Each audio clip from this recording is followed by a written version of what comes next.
Bielek is one of the most controversial figures when it comes to alleged government experiments. He gained notoriety for claiming to have been a direct participant in the infamous Philadelphia experiment, which was an alleged secret project by the United States Navy in 1943, which was aimed at rendering a naval ship invisible.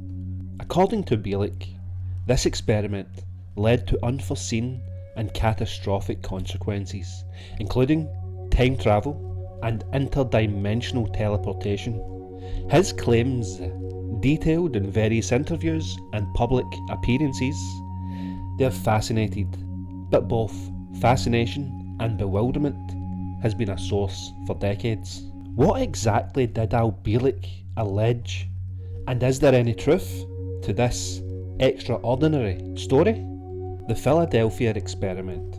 This is one of the most enigmatic yet controversial tales in the annals of alleged government cover-ups. This is a story that blends science fiction, military secrecy and unexplained phenomena, captivating the imaginations of researchers.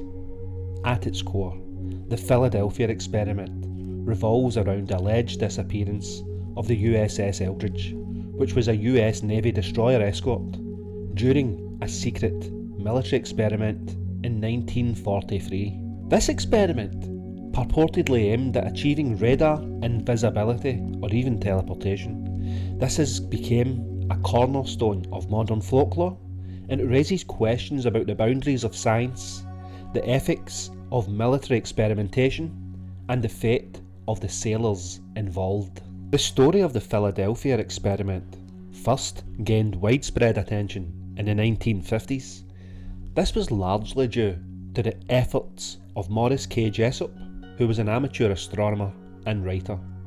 Jessup corresponded with a man named Carlos Allende, also known as Carl Allen, who claimed to have witnessed the experiment while serving on another ship, the SS Andrew Farusov.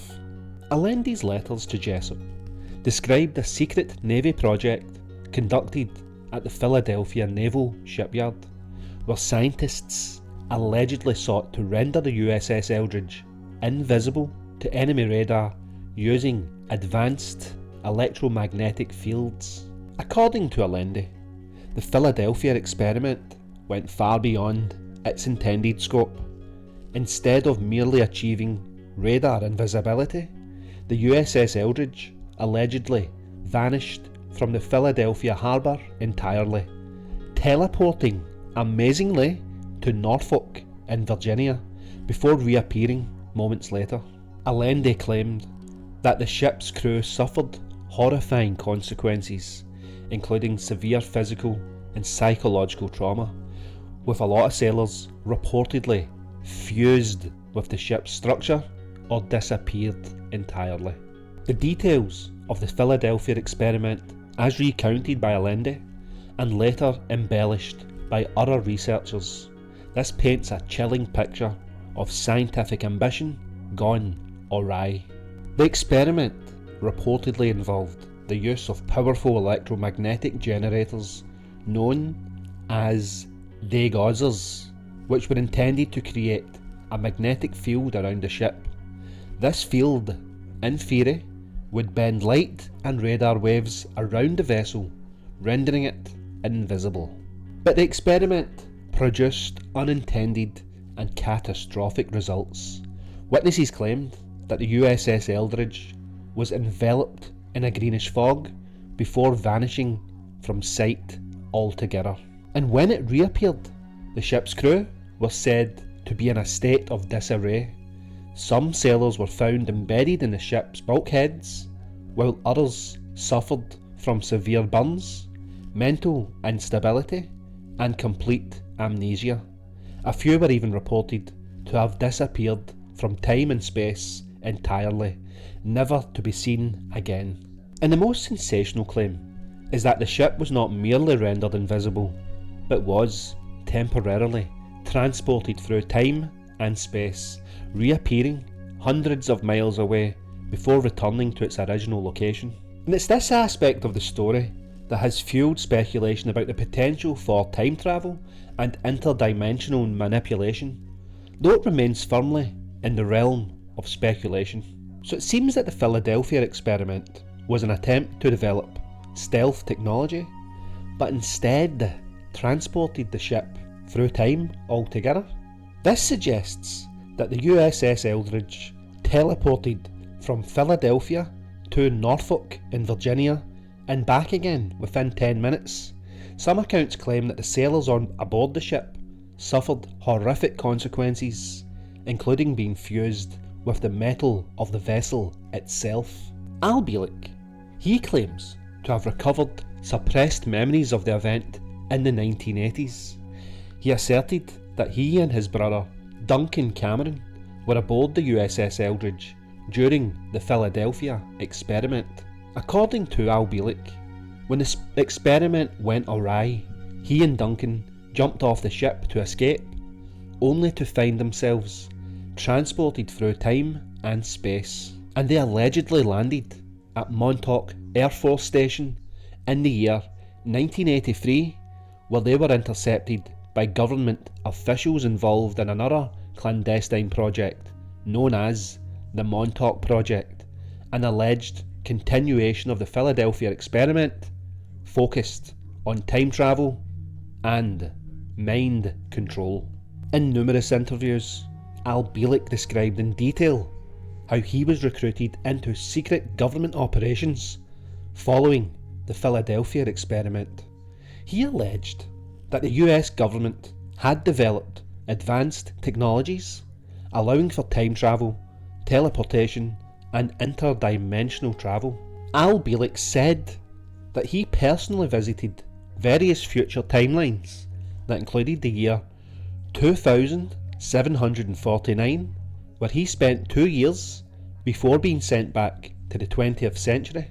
And in the year 2749, Bielek described a futuristic world governed by artificial intelligence, with floating cities and a utopian society devoid of centralised government. Bielek also insisted that his real identity had been erased and that he was originally named Edward Cameron, born in the year 1916. He claimed that after his involvement in these experiments, the government altered his identity, wiping his memories until they resurfaced decades later.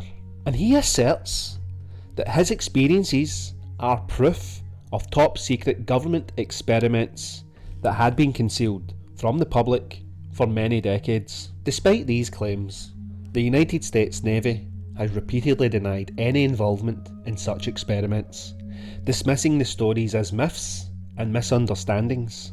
Strangely, Bielek's story aligns with other theories regarding secret government programs, time travel, and even extraterrestrial involvement.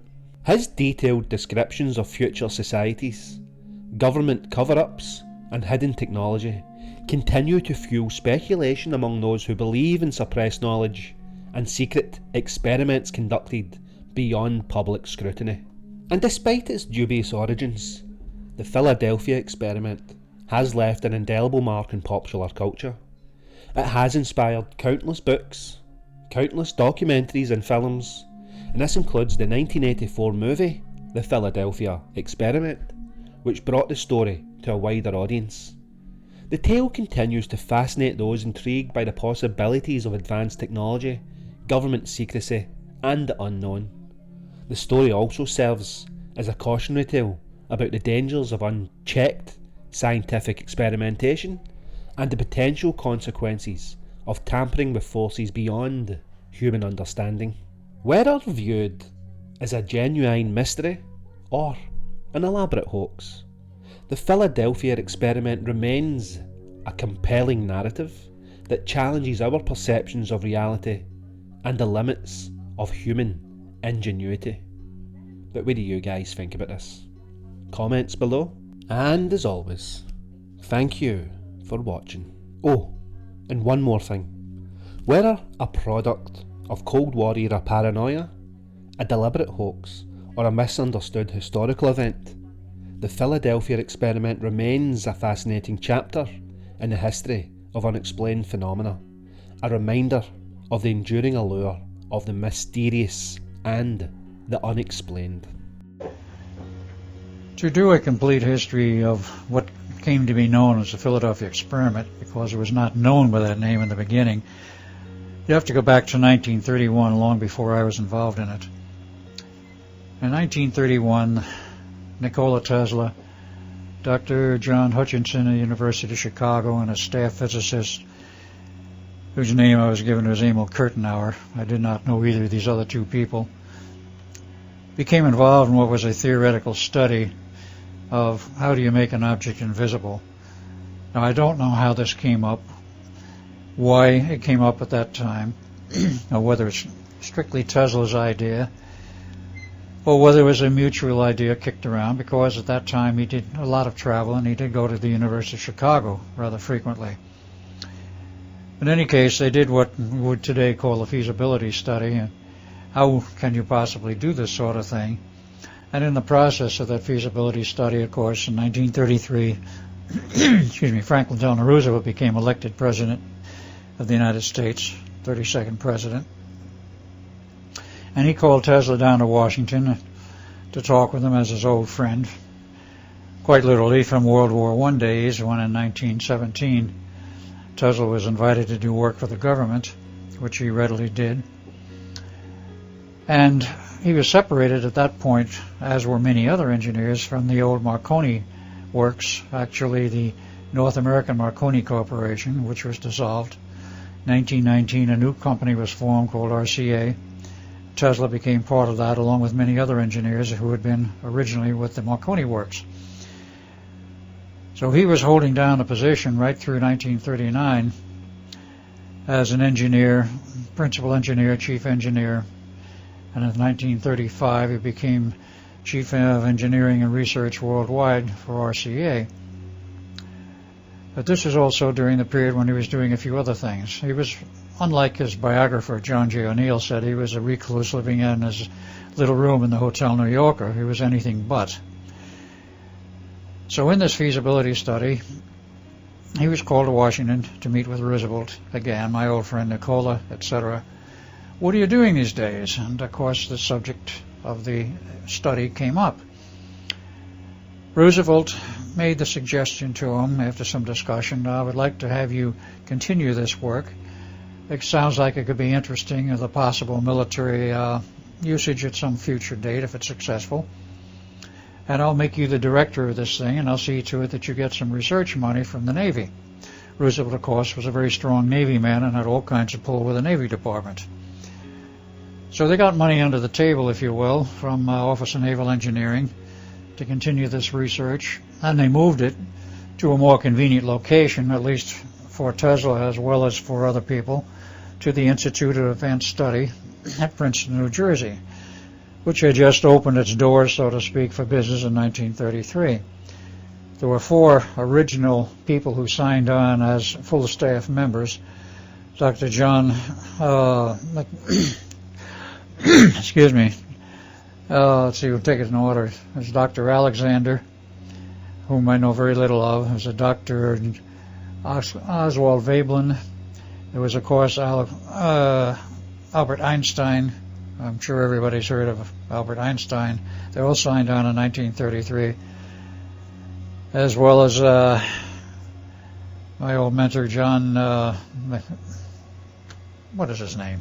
Damn it. Van Neumann? John Van Neumann, who also signed on at that particular time. All of them came on board in 1933.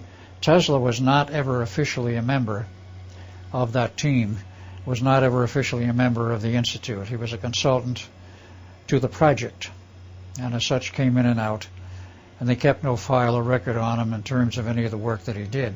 He was not paid by the Institute. And as they told me much later when I started doing my investigations, we do not keep a file on somebody unless he's a member of the staff and paid by the Institute. So they continued their theoretical work in New Jersey instead of Chicago. on Institute grounds. And of course the Institute, while it opened its doors in 1933, hardly had a real physical facility which they could call their own. So they used some of the other Princeton properties, and Institute of Advanced whatever was used in many respects as a cover for the fact they were using older buildings as part of the actual Princeton University. They did build an administrative hall called Fuld Hall, which was completed in 1939. They did build a new lab completed in 1939. Prior to that, they had an old wooden lab building, which I still have pictures of, and they used a lot of other buildings which were loaned to them. Eventually, they had all their own facilities, but it took time and money. How many people do you think were actually involved in the project at that time? Was it just those four or many others? At the beginnings of the Institute, there were only 4 people involved as actual staff scientists. There was, of course, Mr. Bamberger, who was the director of the Institute, at least at that time in the initial years, and he took the money which had been given to them in a trust to dispense it, if you will, to the formation and control and usage of the Institute for Advanced Study. I guess the idea of the charter is to do very advanced research beyond what is normally conducted in a university setting, at least the normal universities, and it became a premier think tank. Now, of course, there were other think tanks in the U.S. There was one on the West Coast, but at that time, in the 30s and the early 40s, it was considered the premier think tank in the United States, not to say that there were not others. And, of course, it attracted people like Albert Einstein and Dr. John von Neumann, and eventually other people that came on board, like T. Townsend Brown, who became part of the Institute because of one of the projects he was working on. And I don't know to this day whether he was a full staff member or another consultant as such. He worked on a different project, but it was related, namely the problems of the German magnetic mines. That was primarily done with the Navy, but it also overlapped the Philadelphia experiment, and T. Townsend Brown became part of that experiment and the theoretical work himself, because he was an expert in RF as well as certain other areas of physics. One of the other people involved as a consultant to the project was at MIT. There was a professor there, Dr. Norman Levinson, who has a rather interesting long history. He wrote 5 books on mathematics in the public domain. John von Neumann wrote some 15, including one compilation of earlier works. And those of John von Neumann went well past the time of his alleged death in 1957. Well, this is somewhat getting a little ahead of the story. But these people, the 4 original staff members, saw eventually an increase in the people working there. I didn't keep track of this because I was not on staff. I was with the Navy after I joined the Navy. This all happened prior to my joining the Navy in 1939 when I finished my work on the PhD in physics. And the prior history involves the fact that they did do an early experimental test, and that was in 1936 at the Institute. It was not successful. It was essentially a failure, but apparently gave them an indication of what they were doing and where they were going, and the fact that they were more or less heading in the right direction. As what I was told later after I joined the Institute, what they were attempting to do was create an artificial field around an object which they wanted to become invisible. Of course, they start with something fairly small to begin with, perhaps like a teacup on a table, or perhaps something a little larger, but a small object requiring relatively low power. But the theory says that what they were going to do to make it invisible was see that light and any electromagnetic energy would pass either through the object or around it. And if there is no reflection from the object, obviously it is invisible. There has to be reflected light to some medium, whether it's your eye or a camera, in order for it to be detected. In case of radar, of course, to the radar detection system. The first test in 1936 was essentially unsuccessful, but it gave them some hope and apparently direction. And they kept getting the money from the Navy, and in 1939 they had hopes of a much better test, and they had a very successful one in 1940. I became part of the project along with Brother Duncan, in January of 1940. Let's go back a little bit and answer the question, why this interest in invisibility in the first place? The interest in invisibility in the very first place was more or less of a theoretical study, like Tesla engaged in these things. Can you do this? Can you do that? It was sort of a mental challenge to him. A, can you make an object invisible? B, can you get free power from nowheres? He was quite successful at B, to the chagrin of some other people, and of course that aspect of the work he did was later buried. And he did other things of this nature, many different projects, for the sheer sake of trying to do something new, something different. Also, of course, he had to be practical because he had a business manager who kept insisting, Mr. Tesla, you have to do something to make some money, because that was a prime concern at that time. He did not have a huge income. He didn't get his retirement income from RCA until 1939. He also had a retirement coming in sometime in the late 30s from his native country, which was then, of course, was still Serbia, but it had been more or less absorbed by Yugoslavia. He did get a pension from over there, but his primary income, after the cutoff from the help from Westinghouse, which goes back into the prior century, which was not Westinghouse's fault, Tesla tore up the contract to save Westinghouse's ass from being taken over by a certain financial manipulator who wanted to get to control of the Westinghouse Corporation. So he had a very real concern to make money. Many of the things he did, and he had over 400 actual patents issued. Whether they were all practical or not, I don't know. But some of them certainly were. And he even wanted the things like high-frequency lighting without an incandescent lamp. He developed a free energy system, which he did demonstrate on a PSR automobile during this period of 1931-32. He developed a particle beam weapon system, which in the period of 31 to 35, he attempted to sell to the United States government. They at first showed interest in the military, then it was turned down for various reasons. The Canadian government turned it down, British turned it down, but the Russians bought it, and of course that became one of their primary research weapon systems after World War II was over. And that, of course, is another story we don't need to get into at this point. But Tesla had an insatiable curiosity, and he would go into things, is it possible to do this? And that was his sole criteria. Can you do it? I want to find out. So this really got into the area of the invisibility thing. He didn't have, at that point, a practical application in mind. Roosevelt did, and that's why he was backed by the Navy. Because obviously, if you can make a ship, a tank, a vehicle invisible to anybody, and a potential enemy or whomever you want to make it invisible to, this is a great trick, if you will, a great possible advantage in a war. So that was their view as to why they wanted to push the development. Of course, as we became involved, in fact, before we became involved in World War II, with the British involvement starting in September of 1939, and the German U-boat fleets blockading Britain and cutting off their food supplies, military supplies, and almost everything, including oil, they were in a very hard strait, so they were running the blockade, and the Germans were very efficient at knocking down their ships, quite literally sinking 50% of the shipping. So they were concerned, and we were concerned, of trying to find means for either ambushing the German subs, putting them out of operation in terms of detection, or whatever technique could be used to get the shipping across the Atlantic. 1941, December, of course, on the famous December 7th, we became involved in the war.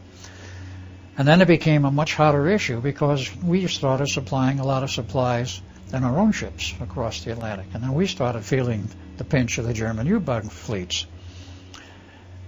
So there was a real pressure to try and circumvent the German U-boat fleets. If we can make a fleet invisible, they won't be able to see where we are. We can probably sneak across the Atlantic. So then became a very heavy impetus to make the experiment successful.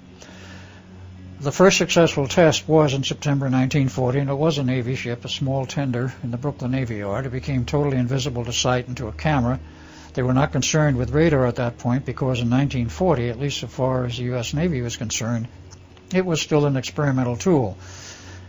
In about 1938, they started installing experimental systems on various Navy ships to try it out. Of course, the Army played around with it, and of course the famous reports from Pearl Harbor of the radar picking up the incoming fleet of Japanese planes and the torpedo bombers, which said radar report was totally ignored, I would say to the chagrin of the entire military establishment a few hours later. But they did have means for detecting them then, and of course, as time went on, the systems became much better. The Germans were perhaps ahead of us in radar development, totally independent of the British and American efforts, which were parallel, and they had good radar in their subs. And they were able to pick out the ships. Now, if we could block radar detection, we had then a huge advantage, and that was the reason they pushed on the invisibility thing. We wanted to be radar invisible as well as visually invisible. So the pressure became, after that successful test in September 1940, A, the project was classified, B, it was given a name, Project Rainbow, and C, maximum amount of effort is to be poured into this project to see if we can be successful with a much larger ship than just a tender. Because if it was to be successful, it had to include merchant ships, large military, Navy ships, possibly up to the class of a battleship. Depends on what they wanted to put in the convoy. Anything had to be made invisible. So with that first successful test, of course, Tesla went ahead to expand the project, and Roosevelt, of course, said, I'm giving you a battleship to make invisible. If you can make this invisible, you can make anything invisible, and I'll move it into the Philadelphia Navy Yard for you to work on, which he did. Now this happened in late 1940, and in January we were attached to the project from January 1940 on, after Duncan and I had finished our schooling, gone through the 90-day Wonder School of the Navy, which was more orientation than anything. Now, that first ship that they did make invisible, yes, how large was it? It was a small ship, a tender, about 350 tons. Relatively small tender at that, because they have much bigger ones. Mm-hmm. But to give you a size comparison, the later ships, they were chosen, hand-picked by Dr. von Neumann, for the test were a destroyer escort class, which typically ran around 1,600 tons. They were not very large either, but that was the displacement, was 1,600 tons, which in those days was a fairly large ship, but of course no comparison with a cruiser or a battleship. The standard run-of-the-mill type destroyer escorts was what was chosen later on. But they went from the, shall we say, the sublime, a very small ship, to the ridiculous, a battleship, ridiculous in terms of the problems they had. Nothing in between was tested. They decided to go straight and directly to a huge ship, a battleship of about 30,000 tons. Was anybody on board during the test of that very first? No one was on board, which is important. Right. Because in the initial test, they didn't know for sure what would happen. Part of the equipment was on the decks of the tender. The very heavy electronic gear, which there was quite a bit, but nothing like the later experiments, was all on dockside, and they ran long cables to the ship. The idea was that they didn't want anybody on board the ship because they didn't know what was going to happen. They didn't know what effects might result. They didn't know if they made the ship invisible if it would ever come back, because they were still a little bit uncertain of the mathematics that were involved. But it became invisible, and it returned when they shut the power off. It was still there. It returned, so to speak. Didn't go anywhere, but again returned to visibility. So it was all the power externally provided? External, 100%. Which is different than it's different than the later tests. Right. In the case of the battleship, they wanted to have all of the equipment on board the ship, but at the same time, since it was a ship of the line, commissioned and operational, they didn't want to cut holes in the deck and bury equipment below deck. So they decided to leave all of the heavy equipment on the deck and build the various antenna systems, coils and such that were necessary, and just mount them on the deck.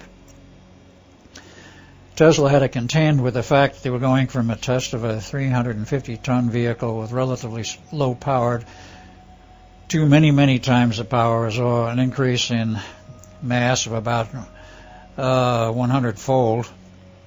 which meant a power increase of more than tenfold on that from his calculations. He decided to go up to very high level powers, and that bothered him, Tesla, because he realized as time went on, yes, we could build this equipment, yes, we could mount it on the decks of the battleship, but what is this going to do to the sailors who are on board the ship?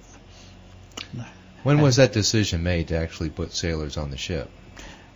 That I can't answer. I don't know when the decision was made, if it was made per se, because they wanted a test of a ship with all personnel on board, essentially, because what use is it to have the ship invisible with nobody on board if you're going to go to sea? So they only had one successful test, and then they were ready to jump right into a larger test with lots of people. That is correct. That was the decision. That was a fast-track project. It was a fast-track project, and of course the pressure of the war was on everybody, including Tesla.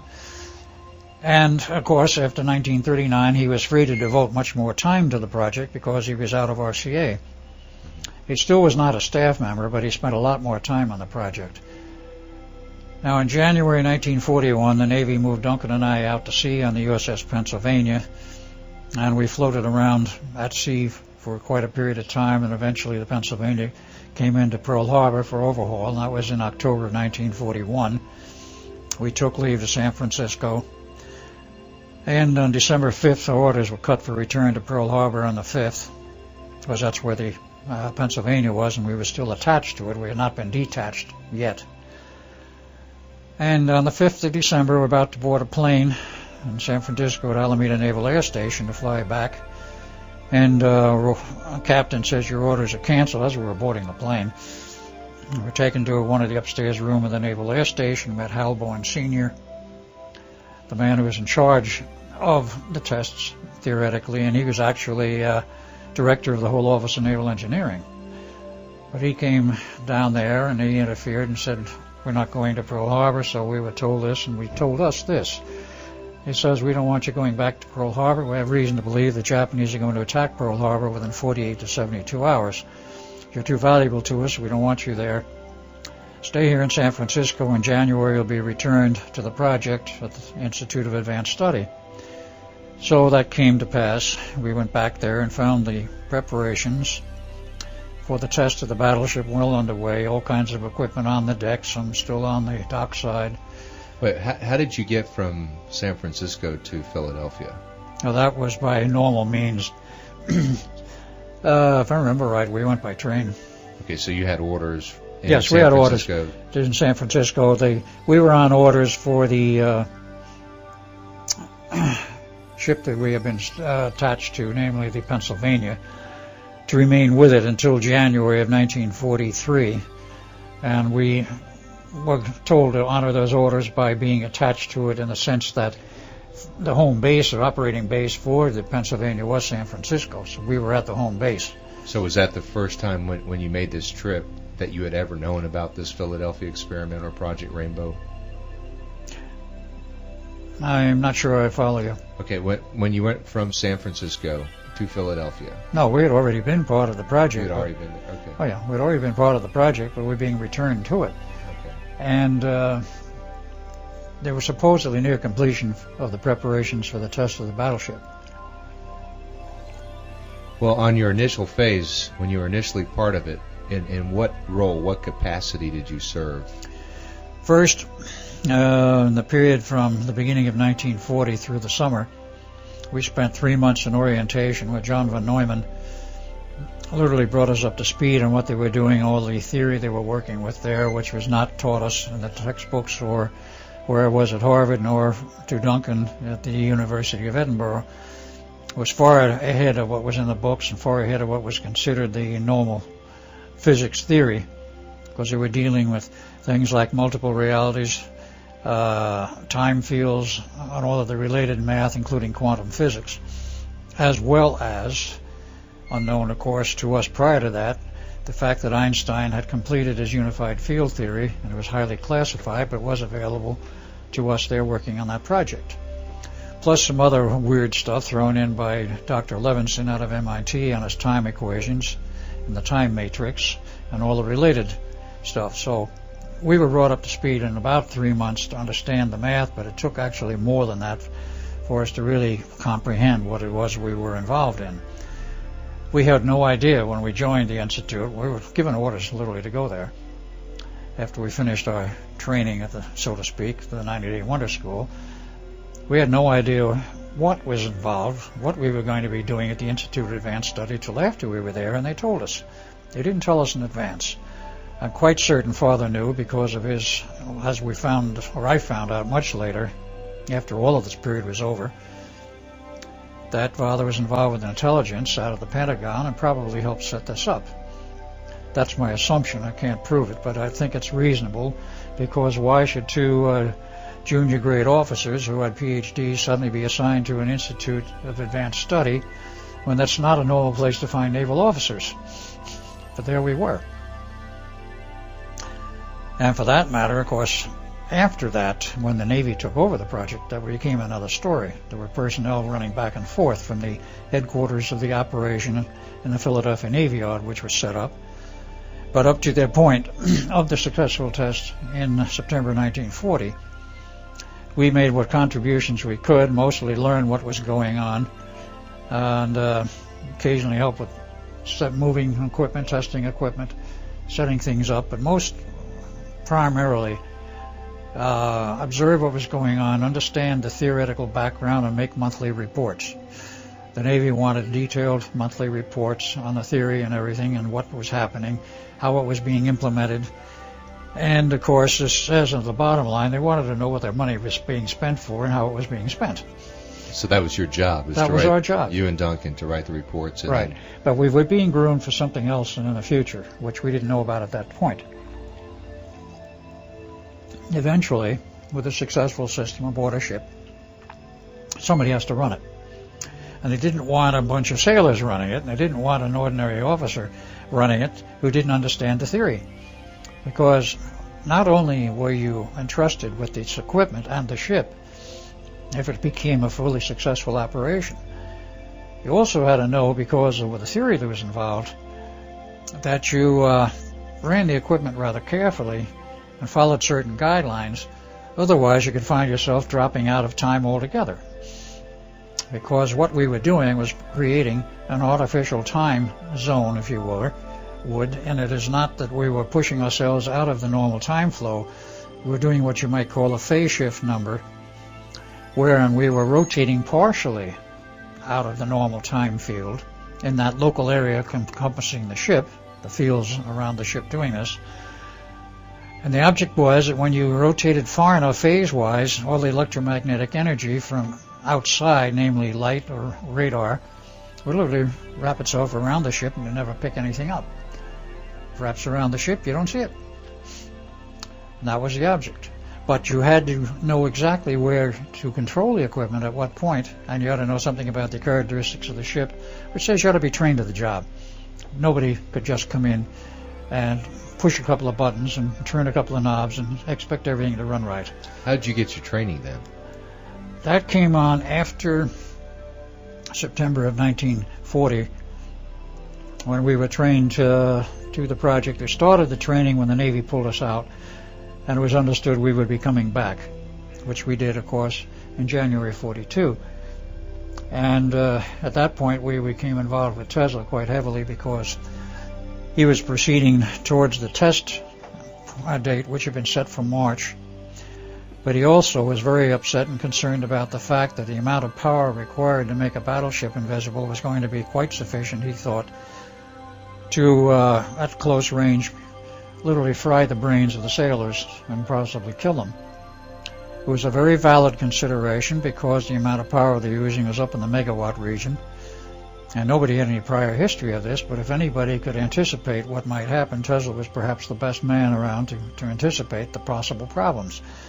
Von Neumann didn't particularly agree, but he was not running the project. He was sort of second in the command. He later became first in command. And Tesla was concerned about this, voiced his thoughts and his fears to Duncan and myself, as well as to von Neumann, and went to the Navy and says, I need more time than the March date. I have to find a way to shield the personnel against possible side effects. The Navy wouldn't budge on the date. This is do what you have to do. but you have a test date and you'll have to meet it. Quote, there's a war on, unquote. Of course there was at that point. Well, let's get back about your training, the specific training. Seems like it would have taken a long time for you to have gone through some classes, some schools to learn how to operate this equipment. Were you taught on the job as it was being installed? Or? Exactly that. We were taught on the job as the equipment was being installed. In the case of the battleship, we were not taught on the job as it was being installed. We were observers, essentially, at that point. Who was it that was teaching you this? Von Neumann, primarily. Okay. We talked occasionally with Tesla, but he was too busy to really sit down and spend much time with us. So was von Neumann sort of the chief engineer? Yes, he was a very strange breed of animal, if you will. Don't mean to call him an animal, but he was a very strange breed of person because not only was he an excellent theoretical mathematician, in my view and some others, perhaps better than Einstein, but he was also an engineer. Einstein was pure theory. Von Neumann was one of those exceptional breed who could combine theory with engineering and figure out what kind of hardware had to be designed and built to implement the mathematical theory. Now this, of course, he didn't get the chance to do until after the failed test of March 42. 43, I'm sorry. No, 42. These dates. When that test failed, because Tesla deliberately sabotaged it, and he did this for a reason. He was a very ethical man, and he felt that he could not risk the lives of the sailors in a test he was quite sure would put their lives at jeopardy. The Navy wouldn't give him more time to solve the problem, which he felt it could be solved. So he chose to sabotage the test, not have anything happen like produce invisibility, and not have anyone hurt. So when this occurred, namely, he sabotaged a few pieces of equipment so nothing happened. He says the test is a failure. I'm bowing out. I have other things to do. Dr. John von Neumann would be a very good choice for the man to take over. So everybody jumped on that, including the Navy, and accepted him as follow-on. So von Neumann says, well, I have to study this problem and see what went wrong. Well, he quickly found out what went wrong. But he decided he wanted to redesign most of the equipment. Not the basic approach, but he wanted to redesign the hardware. And, of course, he said this to the Navy and proceeded to do so. Now, during this time, then, Duncan and I became much more involved, or other technicians became involved who had to help with the equipment. But, of course, there was a gap from March 42 to July 42, during which time he was doing more theory and deciding what kind of an approach he wanted and what he wanted to do in terms of those who understand the engineering. The approach that Tesla used was a pure analog approach, i.e. continuous signals, 4 different modulations on a stable continuous RF carrier, plus modulation on the electromagnetic generators, the fields that were being generated internally, which of course meant that the power out of the generators driving the coils on the deck was modulated with a special series of modulations. I don't recall much about what they were doing with that, except there were 4 frequency modulations. 4 modulations of different frequencies for the AM modulation, because it was not FM, for the antenna system. And this antenna system also required 4 RF transmitters, which were operating in conjunction with the preceding driving electronics, which produced a quadrature type of field, which was a rotating electric field set up in a quadrature antenna, which means there were 4 transmitting lobes, 4 transmitters driving it, with the associated electronics, which would produce a rotating electric field at a very low rate. As I remember now, the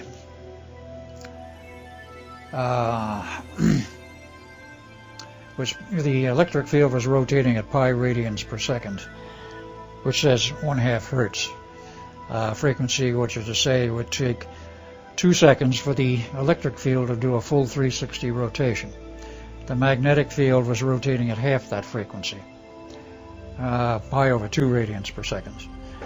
And the modulations on the magnetic fields were somewhat different. They also used 4 coils, so that because of the way the coils were configured and the driving was configured for the 2 generators, they could produce a quadrature field, a rotating magnetic field.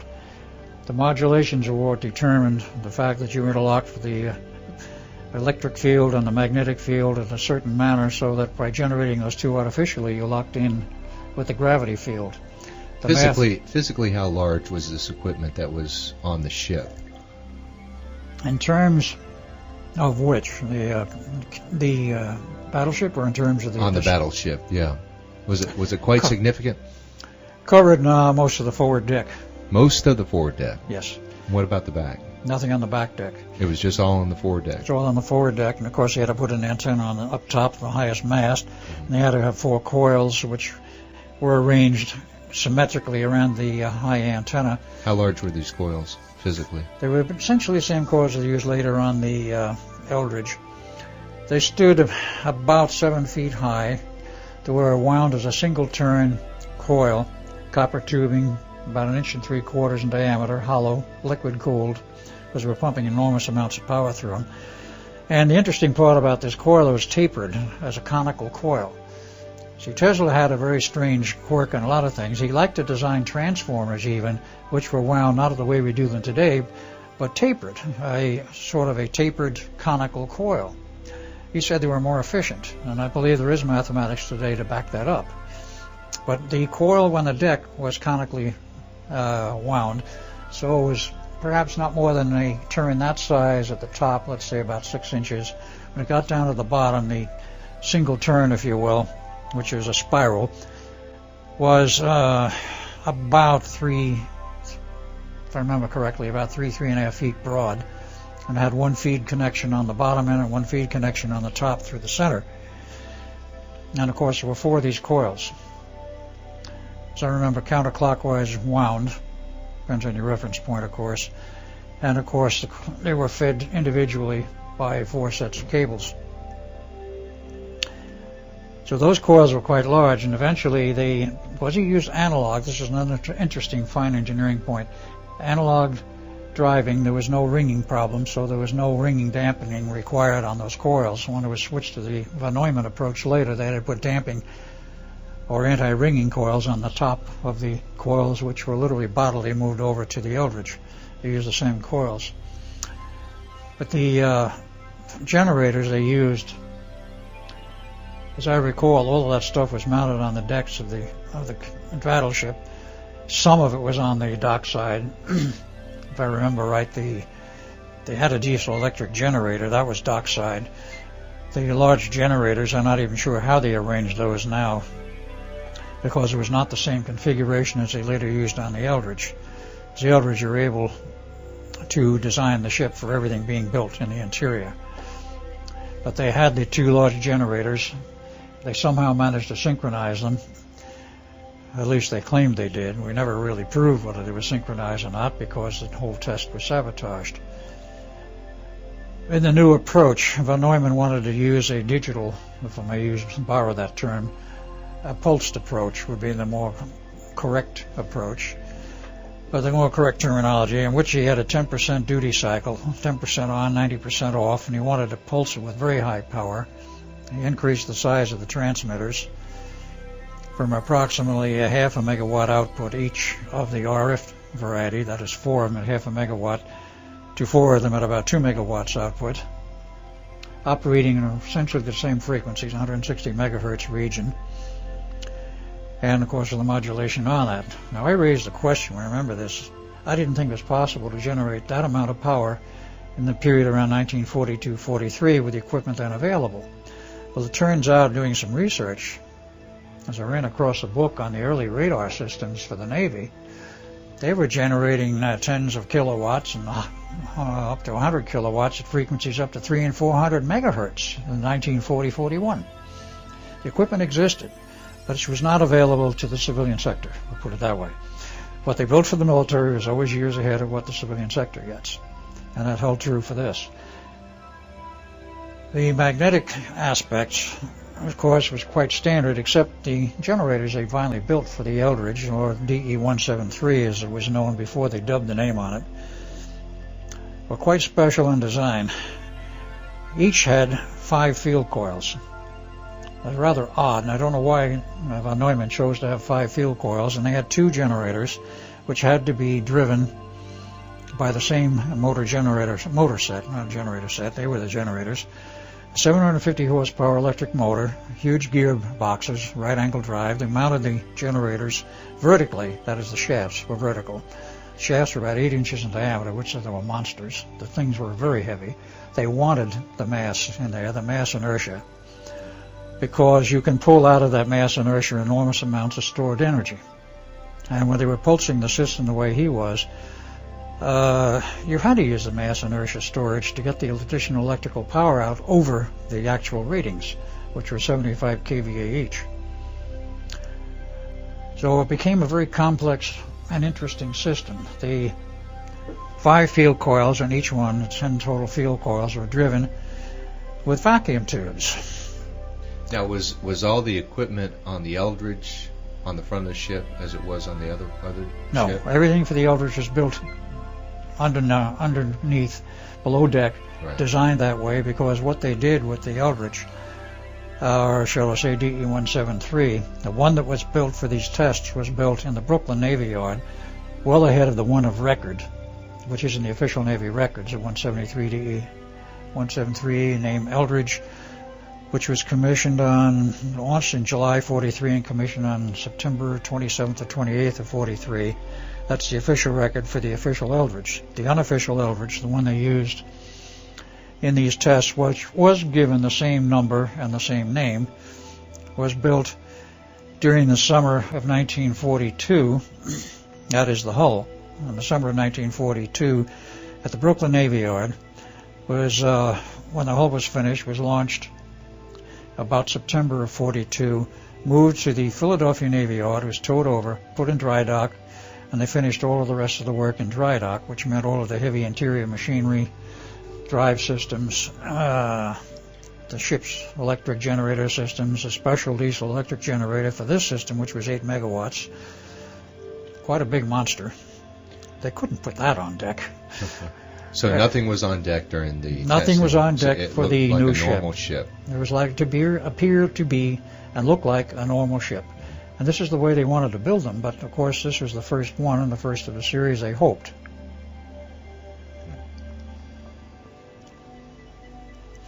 So between September of 1942 and December of 1942, virtually all the heavy equipment went into the DE-173.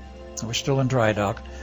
And they had all the heavy stuff in that they need to put in the ship, including all the normal drive systems and all the normal hardware, all of the ammo stacks, the guns, etc., except for turret number 2.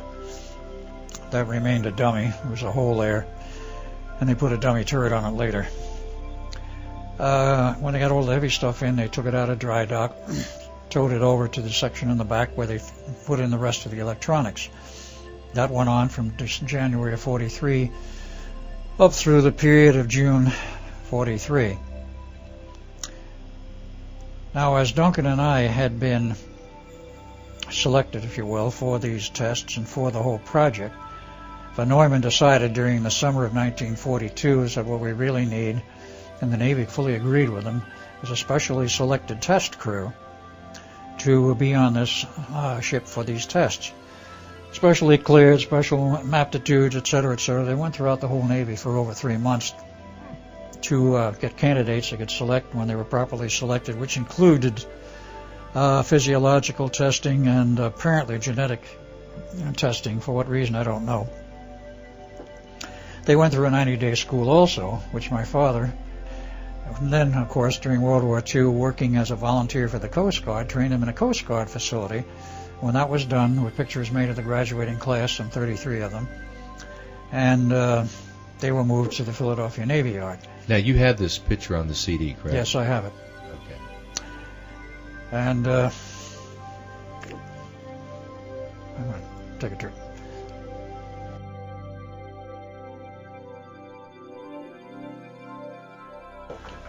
Okay, we're starting with the second part of our Philadelphia experiment, and I think a good place to start is to describe who you knew some of the manufacturers of the equipment were.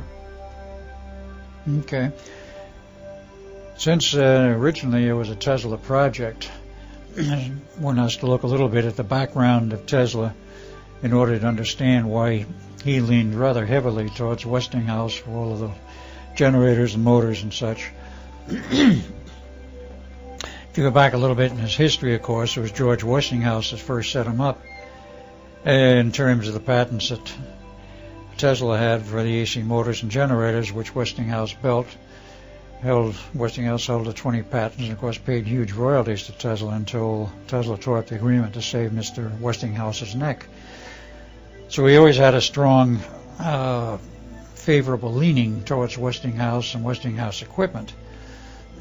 On the other hand, GE he would have nothing to do with, because GE was always backing Mr. Thomas Edison, and of course he had a very nasty run-in with Thomas Edison as one of his employers when he first came to the United States.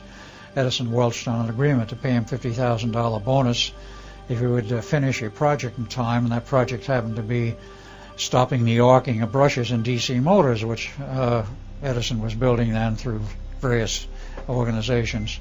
Edison did do quite a bit of manufacturing himself at first, but then later on became strictly the inventor and having other people do all the work. But because of that incident, he wanted nothing to do with Edison or anything that Edison was connected with, so GE was out of the picture. As time went on, of course, Tesla was out of it. Von Neumann was not about to change horses in midstream, because Westinghouse certainly built good equipment. They were building very excellent equipment, and they were already supplying some of the equipment for the project. Now, insofar as the transmitters were concerned, FTR, or Federal Telephone as it was known then, later on became known as Federal Telephone and Radio after World War II, was quite a large supplier of radio transmitters for a number of years, both for the military and commercial. They're not known under that name anymore today. I'm not sure where they fall into in the current realm of transmitting equipment, and whether they're even in business anymore as such, or whether they've folded and were totally absorbed. But that was the preference and choice of Tesla at that time, and of course von Neumann followed along with it, because he wasn't about, with the pressure that was on him to get equipment built and tested, to change to another supplier in midstream and start the whole process all over again, because it doesn't make sense when you're on a tight schedule. So that was some of the names of the equipment that were involved there, and so far as winding coils and some of those other things are concerned, I think a lot of that stuff was done right in the shops of the Navy. The antenna system could have been built by FDR, could have been built in the Navy yards for that matter, because they did have manufacturing facilities. And at that point with the antenna system, excuse me, one of the other people who was involved in designing the antenna system after Tesla was out of it, as well as during the time he was in it. And a number of other consultants came in, became part of the project in one way or another, and the total number of personnel kept going up, because the aspect they considered was how fast can you get it done, or more people get it done quicker. Sometimes you get in their own way, but at least that was the thinking at the time. There was quite a lot of people involved with the project, both at the Institute and in the Navy Yard, or the principal effort was in the Navy Yard. They had a building there, shows in the pictures I have, in which the upper floor, the top floor, was actually reserved for this project and the personnel involved. And there was quite a lot of personnel at one time involved with this, because the liaison efforts for getting hardware were quite enormous. And in the war years, you wanted stuff as fast, and you had the priority system, and it was AA, single A, AA, AAA priority, and if it was a real crash priority, you had some level above that, and somebody on the phone, possibly an admiral, calling up the manufacturer and says, we had to have this yesterday. That type of attitude prevailed all through the war and all through this project. And it got rather humorous at times, the way companies were cut out of projects and then given on a crash basis another one, or somebody who had a lower priority suddenly found themselves on the waiting list. So would you say that this project had the highest priority possible? It definitely did at that time have the highest priority possible. It was in the same category as some of the other projects they had with the maximum priority, like how to handle of course it was involved with handling the problem of the subfleet menace, so it had the highest priority. Other things had very high priorities too, but that was on the highest echelon insofar as the Navy was concerned at that time, other than building ships, which was in a separate category. we had to build that one ship for the test, and when it came to the time when they were ready to test equipment, the first thing they had to do was take the ship out to sea for a shakedown cruise, which is typically 3 days, to make sure it didn't leak, that everything worked, and so forth. And they had a dummy turret they put on turret number 2. And I might add, that class of ship, which was a destroyer escort, only used a 3-inch gun mount at that time. They had 3 on some of them, 4 on some of the others, but they were 3-inch mounts. The 3-inch mounts did not have a fully enclosed turret. They had a partial turret, that is a sheet of heavy armor-resistant steel, which stood about 6 feet, a little over 6 feet high, off the deck, which shielded the gunners operating behind the gun, which had a plate mount in front of it. But it was not a complete turret, completely enclosed. When they went to the 5-inch turrets, then they enclosed them. That came on the later runs of the DEs and, of course, the larger ships, DDs. No, the DEs were smaller ones, the DEs, and then they came to another class afterwards, which was still bigger. Small cruisers had 5-inch and up. Large cruisers still larger. But that was the kind of equipment we had to work with in the priority system. And after the shakedown cruise, of course, which involved a standard type of crew, they were ready to conduct the test. Then they started, shall we say, digging into the pickle barrel for the people in reserve for the actual testing of this equipment on that ship. They wanted a selected crew for several reasons. They didn't know what all may happen in terms of the effects on the personnel, number one. Number two, they wanted people who were selected which could be classified, highly classified, and kept silent, hopefully, about what happened. That fell apart later. But also that they could keep track of them in terms of medical results, medical problems that might develop.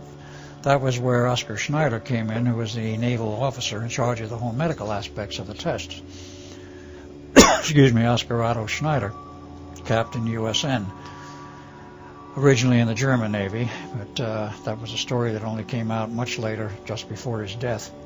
It was only then that he told it to his son, and this was about 1986, approximately, he told the story.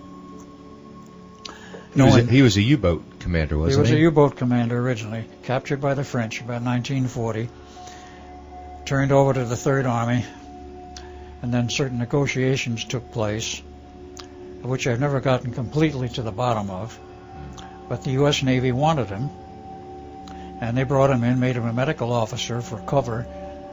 This is my feeling, because there was no time to send him through medical school. Suddenly he was a medical officer. And he was in charge of the medical aspects. Did you interact with Oscar Schneider very much during this experiment? No, I saw him, but I didn't interact with him. So no more than in a very peremptory manner, and of course certain aspects of it. Everybody involved with the experiment was going to be on board the ship for the test. They had to go through a series of medical tests, biopsies where tissue was cryogenically frozen and put into a vault for future reference. So if he wasn't really a physician, what do you think his true role was, this Mr. Schneider? That is something I'm still trying to get to the bottom of. But since I learned, at a much later date, of course, the fact that Phil Schneider's father, Oscar Schneider, had been in the German Navy, was a U-boat commander, and the U.S. Navy wanted him, one has to ask why, obviously. Now, when some of the answers came through much later, I found out, among other things, in the course of research, that the German Navy was running their own program of invisibility at that time, the same parallel with ours. Only they were not testing surface ships, they were testing it on submarines to see if they could shield them so that we couldn't detect their subs, which would make sense in terms of a war. And that test, or a series of tests, were made on their subs at sea, and apparently they were all failures. They lost every one of them.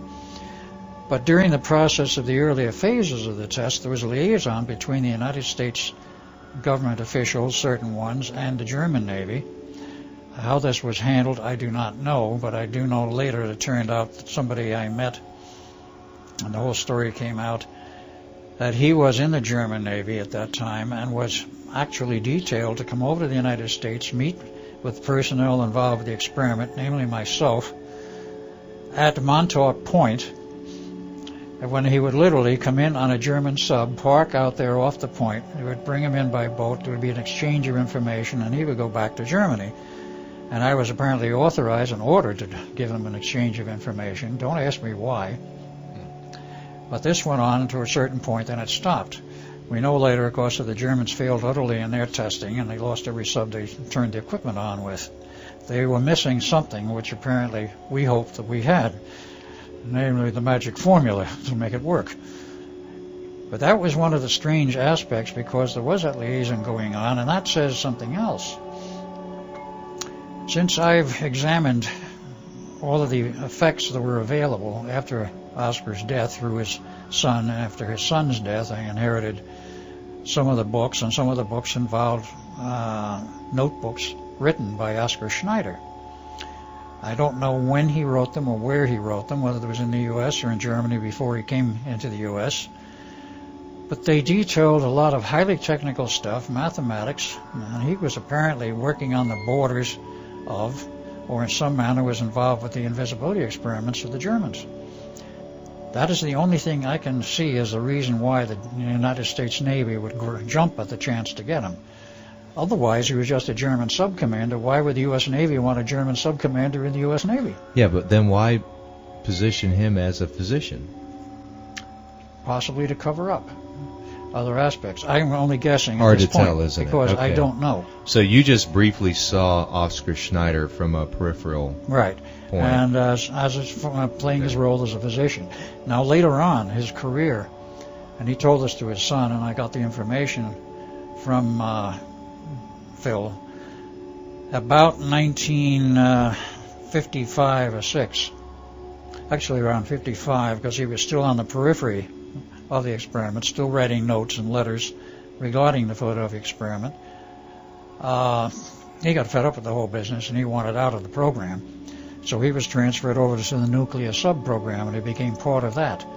He made contributions in terms of designing air conditioning hardware and such, so his mathematical background, which I saw hard evidence of, and the fact that he had engineering training apparently came to the fore, and he was useful in the nuclear sub-program.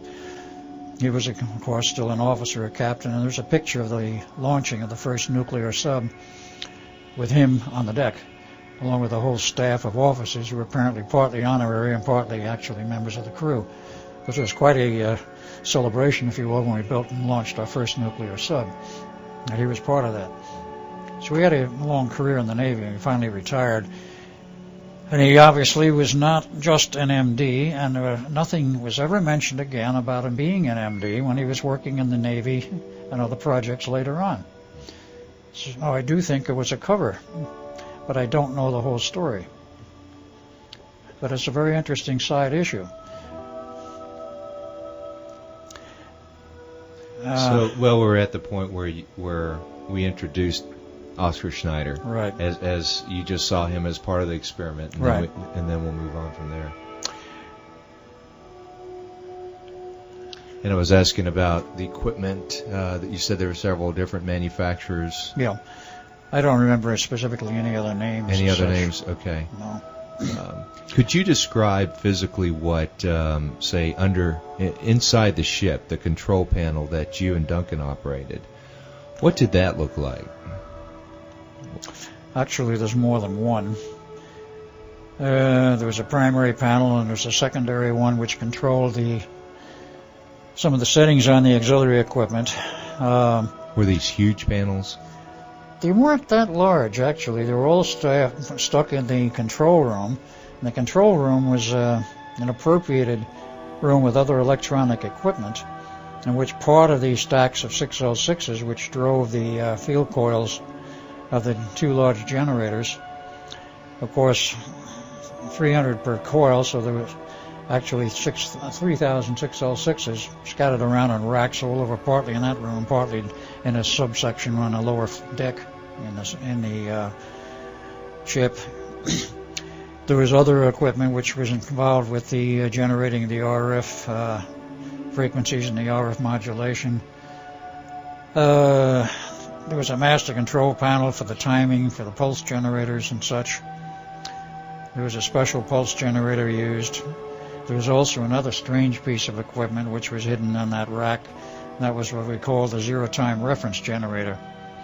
Now that was a very special piece of equipment which I had forgotten all about until I ran into it at a much later date in another project as Bielek. But basically the zero-time reference generator is something which Tesla designed in the 20s, which became very useful for this project, because what it did was it established a link to the zero-time reference to the center of the galaxy. Now this may sound like far-out engineering, far beyond anything possible, but remember, Tesla was a man who was far out and did things beyond the possible. And what he did at the time was, in one of the projects he was working on at the time when the FAA was in its precursors being set up, and we were considering, of course, not only transcontinental airline traffic, but of course airline traffic worldwide eventually. And it started to come into place in the late 20s and early 30s.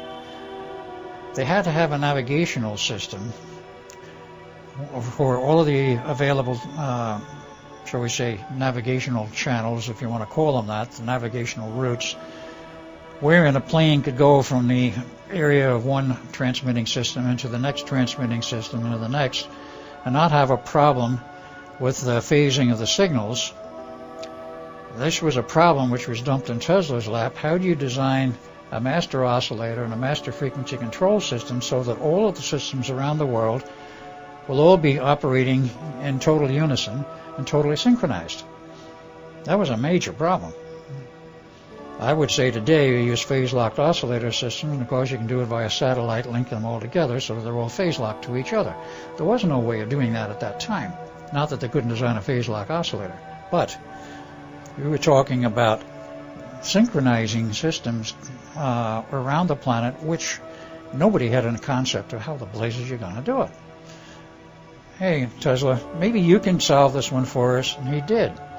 It was called the zero-time reference generator. Now, what is this thing in terms of the physical hardware?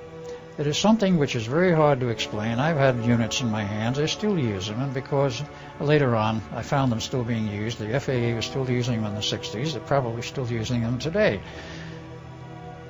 You set up in a rack box, a standard 19-inch rack, a motor operating off the AC line at 60 hertz and a generator system which generates a certain series of frequencies, and there is a feedback coupling between them, and there's a mechanical coupling, and nobody can fully explain to this day how the system works. Probably Tesla could easily, unless somebody in the secret elements of the government and the various secret communities has figured it out.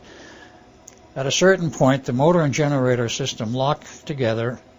You can hear it wind up, and then it goes and locks into something, and nobody knows what it is, but you come out of the toothed wheel, which is on the back of the generator. A series of generating systems involving toothed wheels and magnetic coil pickups. The basic stable frequencies for the ILS system, 90 hertz, 150 hertz, divide down to 30, and a couple of other frequencies, including, I believe, 1 kilohertz.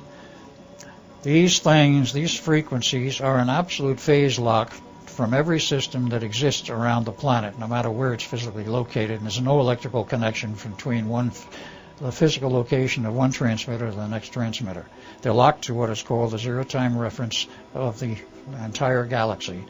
And how Tesla figured that one out, nobody knows. But it works. And the FAA hasn't asked questions since, except the one time when I was working for one of the manufacturers. This was 1969 in Kansas City, Missouri. They were manufacturing ILS ground transmitter systems for for the FAA. I looked at the schematics, I saw this thing, and I said to my bosses, in this day and age, why are they using a mechanical monstrosity like this to generate the primary frequencies? I says, why can't they use more modern electronics? He says, I've asked the same question. He says, I went back to the FAA and asked them, and they told me, quote, don't ask questions, just build it, unquote. So, there are some hidden engineering aspects of things which you don't get answers to. Okay, so that was in the that room was where part you of were. the system, and it's very important for this Right. reason. that it provided the reference so that actually they didn't anticipate it, but when the Eldridge were to move in space-time, would have a reference in order to come back to the same starting point. Right. And this is, of course, what eventually was responsible for the Eldridge, after it went into hyperspace, coming back. That piece of equipment had to be kept intact, and was not something we used an axe on. Other pieces of equipment, yes, but not that one. Yeah, without that, you wouldn't know where to go back, right? Right, the ship wouldn't know where to go back. None of the electrical systems, none of the collapsing fields would have a reference. Mm-hmm. And the ship would have no reference. They could reappear anywheres.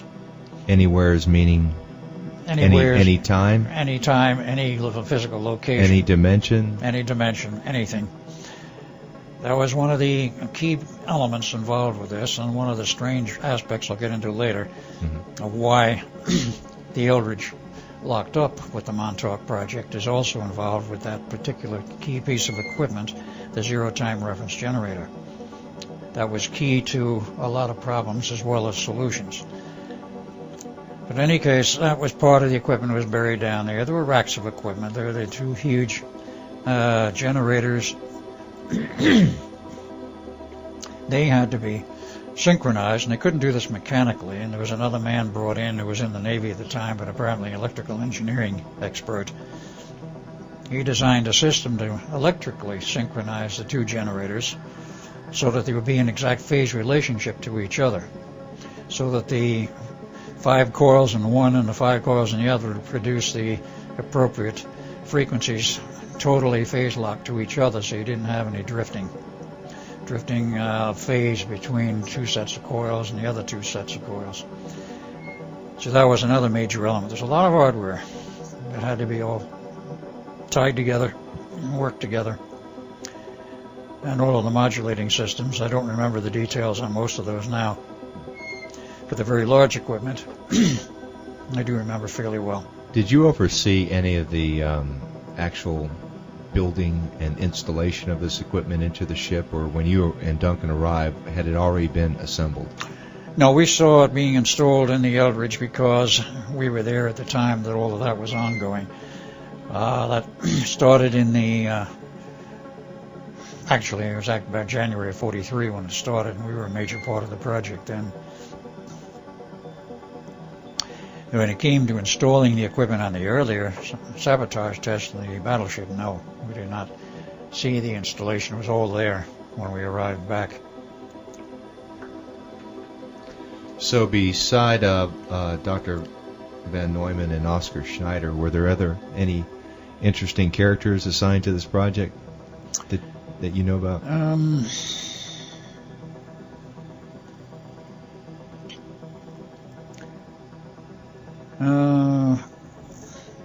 Can't say really that there were, other than one RF expert. Now, had Albert Einstein kind of moved away from this after the failed test?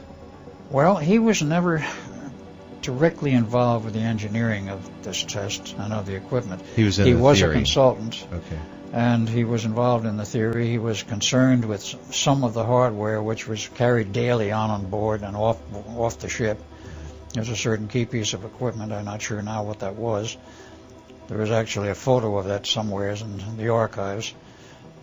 But he was concerned that certain aspects of it were carried out according to his wishes. Did you ever meet him, Albert Einstein? I think I met him once. It was when he was reviewing perhaps the key personnel working on board the ship at that time for that project. Mm-hmm. But he seldom got that involved in it. He was more an internal consultant to about a dozen projects ongoing at the Institute at that time. Okay. So I guess we're right now at that point where they're ready to conduct the test. Right. With the Eldridge. Right. They picked half of the crew, plus some officers. There was a skeleton crew on board the ship because they weren't going out in the ocean. They were just going down river, if you will. And about 6 miles down from the Navy Yard itself, adjacent to one of the islands called Tinicum Island, they theoretically dropped anchor. They did not drop anchor, but that was where they decided to become stationary in order to conduct the tests. They had one observer ship. There was an aircraft carrier. There was an officer in charge of these tests, a man by the name of Captain Harrison, who I learned all about again through his son much later in the 80s and in the 90s in Los Angeles. But he was in charge of the test in terms of the Navy's interests. Von Neumann, of course, represented the Institute and the technical interests. So you're saying that there was an aircraft carrier that observed this test? Yes, it was used as a small carrier, not a full-size one. Mm-hmm. They had some smaller ones. Do you remember the name of that aircraft carrier? No, I do not. I may have it in my notes, but I don't recall it now. But in any case, they were adjacent to the ship to observe the invisibility effect. They had sailors stationed on the deck of the Eldridge to literally observe what they saw and what happened as the fields built up and as the experiment was underway. So when the Eldridge was out there, you said it was a couple miles downriver? It was 6 miles downriver from the Navy Yard. Did you actually pull the trigger to start the test? Yes, Duncan and I literally pulled the triggers, pulled the handles, if you will. You control the whole thing. Did you receive an order? Yes, you got an order by radio to start with the tests. Mm-hmm. Of course, the generators were already winding up. That already were wound up because it took about 10 minutes to get those up to speed. About how many men were on board ship at this time? My recollection is 30 to 33. Okay. There were some who say there were more. But the special observer crew, about half of those were on deck, exposed literally to all of the radiation. Because you had 4 coils on deck, they were quite open. You had the antenna, special antenna on the top of the mast. They were within 75 feet, any and all of them, within 75 feet of any of the coils. Was this like 15 people were on deck and the other 15 were below? How'd that work out? About, let's see, so I believe 12 on deck.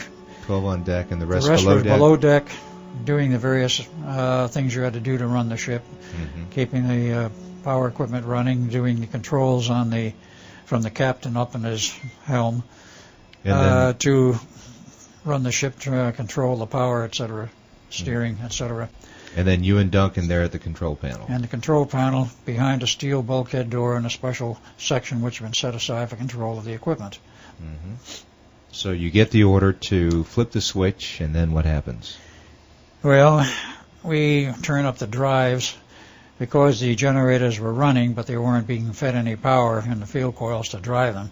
So we have to turn up the drives, which was electronic feeds, and gradually bring them up to speed. Then we had to bring up bring them up to the power level required. The generators were already up to speed. And then turn up the drives for the RF feeds for the antenna system. And our various meters told us that the two fields were functioning and doing their number of rotating within each other. And then we stayed inside and waited for our developments. There was a radio link to the outside world. And of course, that in the initial one, the link we had was with the captain. On the second test, they gave us a link to the outside world, so we didn't know what was going on except what the captain told us. And we let him know that everything was functioning up to its normal levels. And then about 20 minutes later, we were told to shut the equipment down, because what the observers on the carrier saw was the ship went invisible, as it was supposed to. And all they could see is not even an outline of the ship, but there was an outline in the water of the bay, or the river, where the ship should have been, and it showed an outline for the size of the ship, except it was longer and wider, which said, A, the ship was there, and B, the fields were surrounding the ship, and because of the fields surrounding the ship, the water also became invisible, at least out to a certain point. Mm-hmm. It seems odd that they were able to actually transmit a radio signal to you to shut the test down. I don't know how they managed to do that, but they did. Okay. I didn't have any connection directly. I got it from the captain, when to turn down. They couldn't do it visually because you couldn't see the ship. And so far as I know from the inside, because of everything I read afterwards, you couldn't see anything beyond that because it was a gray fog. Right. Do you remember any of the names of the captain or any of the sailors that were on board? Only one of the sailors that I remember specifically, because there is a reason why I should remember him. And that guy was Bill Cody. He was a seaman. He had the rather distinction, if you will, that he used to engage in drinking bouts, and he could drink anyone under the table, including myself, which he did once. And it's rather embarrassing for an officer to get drunk under the table by a seaman, but it happened at some of the bar festivities downtown at the Blue Lagoon, which was the name of the bar that most of the sailors went to who were from that project. And the other people know. Only the captain in charge of the test, I remember his name, Harrison. But after 20 minutes, we got the orders somehow to shut down. We did. We went back. Orders were also to return to the Navy Yard. We did, and then that's when they found out we had a sick crew. Those were on the deck. They were highly disturbed emotionally. They were disoriented physically. But the ones below deck were fine, right? The below deck, because of the steel shielding, were okay. In those days, the destroyers were built of steel. Now they build them of aluminum. So the steel was an excellent shielding against the magnetic fields, because they had a shield against both RF and magnetic. The magnetic fields alone could have given them severe problems. So you're talking about the 12 people who were above deck. They were pretty sick. They were very sick, disoriented, wandering around. They hadn't fallen into the deck. They hadn't disappeared or anything, but they were quite ill and nauseous. So the Navy, of course, picked them up and went into sick bay, and von Neumann says, we'll need a new crew, and the Navy says, not to worry, we'll have a new crew for you. And then he said to the Navy official, he says, well, I've got to study this problem, find out what is going on here, what's wrong that these guys are sick. What can we do about it? Because obviously you can't have that if you're going to go across the ocean with one ship and one complete group after another. You're going to have a major commerce across the ocean with all the ships invisible. Can't have everybody getting sick. So he said he'd study the problem, and he said, I won't need time for this. The Navy didn't say anything at first. Then they indicated to him, along about, I think, 1st of August, says you have until the 12th of August to finish these tests or forget it, which in engineering parlance is a drop-dead test date. No one could understand why the Navy was dictating a drop-dead test date. How much time was it? You said 12th of August, right? Yeah, this is about 12 more days. Oh, in 12 days, so it was like... So everybody worked around the clock. Wow.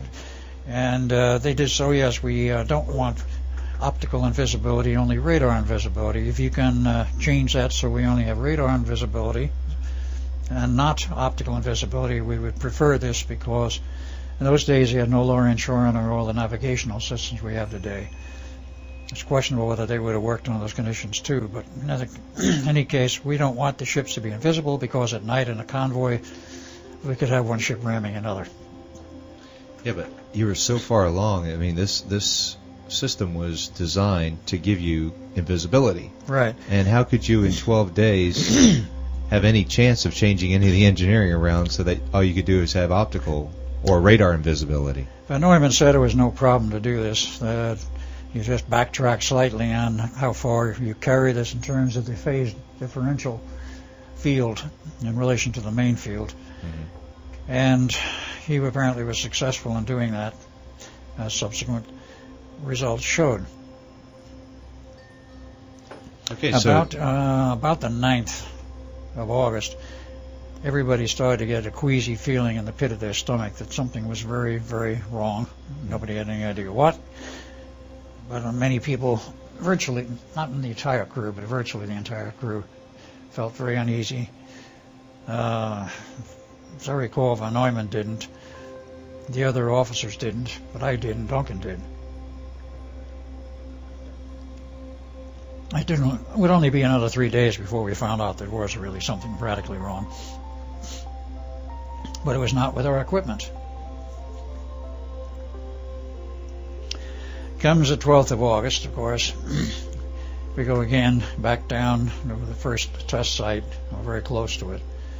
And then we have, for this test, 3 ships for observers. A carrier, a Coast Guard ship, name unknown, and a commercial ship, one of the merchant ships, the USS Eldridge.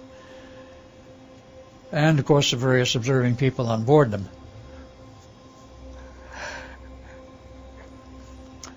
In terms of the carrier, of course, we had von Neumann, we had Captain Harris, and we had some other staff people from the Institute, as well as from the Navy Yard. Okay, Al, what we'll do is drop it here, and then we'll pick it up right at the start of the second test. The Philadelphia Experiment. Al, this subject is perhaps what you are best known for. You played a critical role in that experiment. Now, in previous programs, you described all the work and tests leading up to that famous test on August the 13th, 1943, where the USS Eldridge became invisible. Al, let's start this program with you taking us back to that fateful morning in 1943, just before the start of the test. Okay. By the time the 12th of August rolled around, we'd all more or less gotten used to that queasy feeling and figured, well, this is it today. Whatever happens, happens. And we became somewhat resigned to it, though we still didn't understand why we were basically uneasy. So on that morning, the test crew marched aboard the ship. Duncan and I were there, and not immediately and down in the hold where we ran all the equipment, but we were on board. The captain of the ship was there, and of course, for that particular occasion, they had 3 test ships. They had, or I should say, 3 observer ships. And there were 3 test ships, too, for that matter, but we're not getting into that in this moment. Dr. von Neumann, Captain Harris, and all the others on the deck of the carrier. There was a Coast Guard cutter, it was an observing ship, and the USS Eldridge, which was a standard commercial ship for hauling cargo across the Atlantic or wherever. Were there any medical ships around? No medical ships around per se, no. There were some medical people on board the carrier, I'm sure, but there was no specific need felt for a medical ship as such. If anything went wrong, there wasn't going to be much they could do out there in the middle of the bay anyway. They're going to have to get the ship back or unload the personnel if they had to, and take them ashore and into the yard and any of the naval facility hospitals. So all of those ships were just sitting out there for observation purposes, right? Now, one of the interesting points about this, which I had almost forgotten about, but is perhaps important, there was a sudden change of plans on the morning of the 12th of August. Captain Harrison, in the process of observing the first test on the 22nd of July, as I have mentioned, noticed a very large water line, much larger than the ship. The water line meaning this is where the water apparently stopped, and then you had a vacuum, so to speak, a space there you couldn't understand. And, of course, there was no ship in there, but the hole in the outline of a ship was much larger than the ship itself. And he could not see, looking through his binoculars on the deck of the carrier, he could not see where the water was down at the bottom. If, so to speak, there should have been a bottom level where you could see the water. Well, he couldn't. Did it look like a black hole or something? It looked very much like a black hole. Now, he was concerned that he wasn't sure whether that ship was actually riding in water that he couldn't see or whether it was floating in air. So he had planned for a series of special tests on the 12th of August, which included special seismometers, special measuring devices on board the Eldridge, including a special secondary crew just to run those pieces of equipment, and a submarine which was scheduled to go around the hole, if you will, and see, is it really a hole or what's going on here? Now, for whatever reason, at the last minute, they canceled all of those extra tests. The submarine was not scheduled in to be part of it, and the secondary crew was not put on board the ship. The equipment was already there, but they didn't use it or do anything with it. And all of the regular personnel got on board the ship. It went down river to its point where it was stationed for the test, and then by command on the radio came the orders, turn on the equipment. Let's go back a little bit. About, again, how many people were on the ship, the Eldridge, when this actually happened on the 12th? The test crew was, again, right around 30. It's about 35 total. Okay, and the names of the people that you recall, certainly Duncan is one of them. Oh, yes, Duncan was one of them. Any others? Myself. Right. Brother Jim, who was not part of the first test because they drew straws, so to speak, as to who was going to be first on the list for the first test, and then they drew the leftovers, so to speak, we used on the second test. Since Jim didn't draw the straw, our younger brother, for the first test, he was on the second one. And anyone who was not used on the first test was used on the second test. Of course, this guy I knew by the name of Wild Bill, as we nicknamed him, Wild Bill Cody, was part of the second test. And there are some other people whose names I cannot remember at this point. Because it's hard to remember the names of those people from that far back, particularly when you're going through more than one set of brainwashing techniques. But the specific ones that I've mentioned had a very good reason to remember them. Do you remember their faces, though? The faces? Yeah. Yes, some of them I do. Right. Because the picture of the graduating class, as we called it, for the Eldridge, or where my father was the head of it, some of those faces in there are very familiar to me, even though I do not remember the names. Not all of them. I would say about half are quite familiar.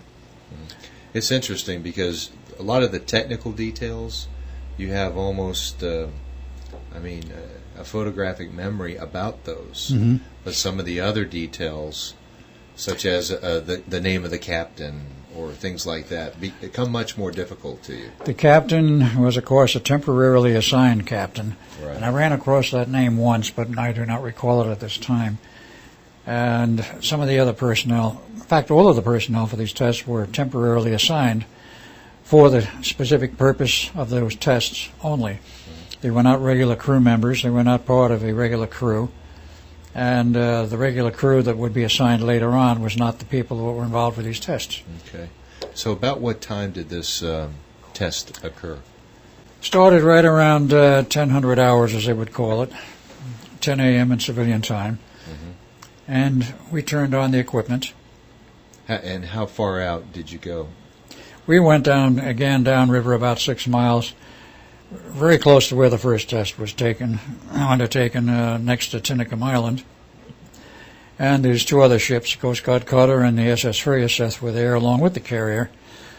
And the Furioseth also had an observer on it, which was a man who figured in one of the earlier books, Carlos Miguel Allende. His real name was not Carlos Miguel Allende, that was a pen name. His real name was Carl Allen, Dr. Carl Allen. He had a PhD in physics, and he was an officer in the Navy. And he was assigned to the Furioseth as an observer a little further out, but not quite as far out as the carrier was. And why they wanted him on that ship, I don't know, but that was just part of the procedures they followed. They had quite a number of observers, and because of Carl Allen's footnotes on a book many years later, other than for that, probably his name would have been long since forgotten. But he lived on in infamy, or whatever you want to call it, because of a certain book, The Case for the UFO by Morris K. Jessup, with all of the footnotes written in there, allegedly by all one person, Carlos Miguel Allende. But this happened in 1955, not 1943. But in 43, he was a naval officer on board the Furioseth. And as a test proceeded, and the modifying requirements by the Navy that they only wanted radar invisibility, not complete optical invisibility, relaxed the requirements slightly. But the reason they stated that they only wanted radar invisibility was because at night in a storm they would not be able to see adjacent ships in a convoy, because at that time we didn't have the long-range navigation we have now. We didn't have satellites. We didn't have all of the modern systems which you can pinpoint where a ship or car or whatever is, as long as you have the transmitter on board. So the thought was, we got to be able to see them at night, even if it's through a fog, and some kind of a signaling device so we can tell where the other ships are. This would not change in any respect the fact that the ships would be radar invisible, because radar is a different function than, let's say, a light system or a light relay or a light communication system. So the equipment was turned on. Everything seemed to be working insofar as the observers on the three ships were concerned for about 70 seconds. You could see the ship through a greenish haze, but you could not see it on radar. It's totally blank, which is what they wanted. Then there was a blinding flash of light of some kind, and the ship disappeared. The waterline disappeared, and it was just plain bay water. No hole, if you will, where the ship should be. Like the last experiment had. Like the first one had. Yeah, right. And with that, of course, there was panic on the carrier, and they tried to raise it by radio. They could not. You couldn't get any radio communications, whatever. And I'm sure that some hair was pulled out. That may have been where some of John von Neumann's hair disappeared. And about 4 hours later, the ship returns to the same spot from which it had departed, with noting from the decks of the carrier and the binoculars that there were some strange changes. Part of the very high antenna system, which was on top of the main antenna mast, for establishing the rotating EM the electric field as part of the EM field, was missing. There was pandemonium on the ship. It looked like there was superficial damage to the ship at certain locations, but they couldn't be sure. So they couldn't raise anyone on the radio, of course. So You mean the while it boarding was party. invisible? While it was invisible, they couldn't And get anyone. they couldn't raise anyone after it was back. Oh, really? And that's when they said, we've got to send a boarding party out. Okay. So they sent the boarding party. It boarded the ship with two-way radios, I believe 4 in the boarding party. They boarded the ship and they wandered around, and the first thing they see is 2 sailors buried in a steel deck, the bodies intermingled with the steel of the deck, dying or dead. And they find 2 more upright in the bulkhead further forward from where they had boarded. They were essentially dead. 5th man was still quite alive. He had his hand buried in the bulkhead. So the medical officers, I'm not sure, but I think they left him in that position until they got the ship back in the yard, then brought the medical officers aboard, removed his hand, and then gave an artificial hand later. He was the only one of those 5 so positioned that lived. They also found pandemonium on the deck, so those sailors who had been stationed on the deck, and certain ones were fading in and out of visibility, like they were just like a mirage, disappearing and then coming back. And like so many of our sci-fi movies today have such excellent special effects, to have a person disappear and then come back. This is what was actually going on the Eldridge. And the rest of those on the decks were wandering around in a manner and mumbling and making noises like they were totally insane. Now, whether or not they were truly insane is hard to say, but that's the way they were judged by the medical people who checked them out and sent them to the funny farms. Those below deck were all right, with the exception of 1 man. They were not affected because the fields will not penetrate that much steel. They might have had a problem if this was a current design ship, i.e. where they use an aluminum hull. They use steel armor plate where it's needed, but the rest of the ship is aluminum because it's much lighter and faster that way. But don't they have a wood deck, though? Some of them do have a wood deck. How about the Eldridge? As I recall, it did not. I'm not positive at that point at this moment. Because I do not recall a wood deck on that ship. I know the battleship we were on earlier definitely had a wood deck. So the boarding party reported back what was going on. They said, we'll send another boarding party because we can't find anybody, even in the conning tower. What's happened to the captain, we're not sure, but he's not responding. We got to have somebody aboard here to steer the ship, take it back into the Navy Yard, and then offload everybody. So, a second boarding party. The ship is removed under its own power back up the river and into the back section of the Navy Yard. Then they offload everyone. So this is an important point, though. The ship, when it returned, was still functional. Oh, yes, it was functional. Absolutely. And it wasn't damaged or distorted in any way. Not other than a few minor things like a bent railing, the damaged antenna tower, and if I remember right, they said something about some damaged boilerplate or whatever it was in one of the gun turrets. There was some superficial damage to the steel outer structure. There was no damage to the main structure of the ship, nothing to interfere with its operation. Was there any radioactivity associated with this ship when it returned? As I recall, there was no radioactivity per se. I'm not even sure they checked for it in the same manner that they do today, which is so commonplace. But I don't believe they did check for any of it at that time. They did, I believe, later, but not at the immediate time when the ship returned. Now, when did you actually see this boarding party? Was it the first one? Oh, yeah. They came and saw you? When Duncan and I came out of the control room after the equipment, which I'll have to explain what happened, why the ship returned. Right. But when we came out of the control room, we saw sailors milling around. We saw two buried in the deck. We saw two buried upright, and one of them is our younger brother, Jim. And at this point, Duncan got very upset and essentially panicked. Or at least that's my interpretation of what it was. He headed for the railing and looked back at me like, aren't I coming along? Well, I had gone over to brother Jim, because he was crying and sobbing, and he was still conscious. His head and shoulders were out of the steel. He wasn't totally buried in the steel. So consequently, he remained conscious longer than the others. And tried to comfort him. At that point, Duncan jumped overboard, went back to the future, and what happened to him, as the original Duncan I've already given a description of. Right. Now, he was not there when the ship actually returned to its normal space-time. I was. And I made a report when we had the 4-day Board of Inquiry. And I told them exactly what I saw, and I told them that Duncan and I had been to the future in 1983 and all of this, and they looked at me with some very blank, unbelieving stares. I mean, those Navy brass did not believe a word I said. Well, so the ship was able, on its own power, to get back to its dock, right? Just required some personnel who were not mentally scrambled to handle it. Okay. Now, those below decks were all right, as I said, except for one person. That one person developed a very strange condition, and I didn't even know about it at the time, but I heard about this indirectly at a later time via, of all people, Carl Allen, who knew about it and used to talk about it at a future time from the 43 to 45 era. This one man developed an invisible arm. There's nothing wrong with his arm. It just was invisible, and nobody could explain why. But was it a third arm? No, it was one of his regular arms. I believe his left arm. And it was perfectly normal in terms of usage, but it was totally invisible.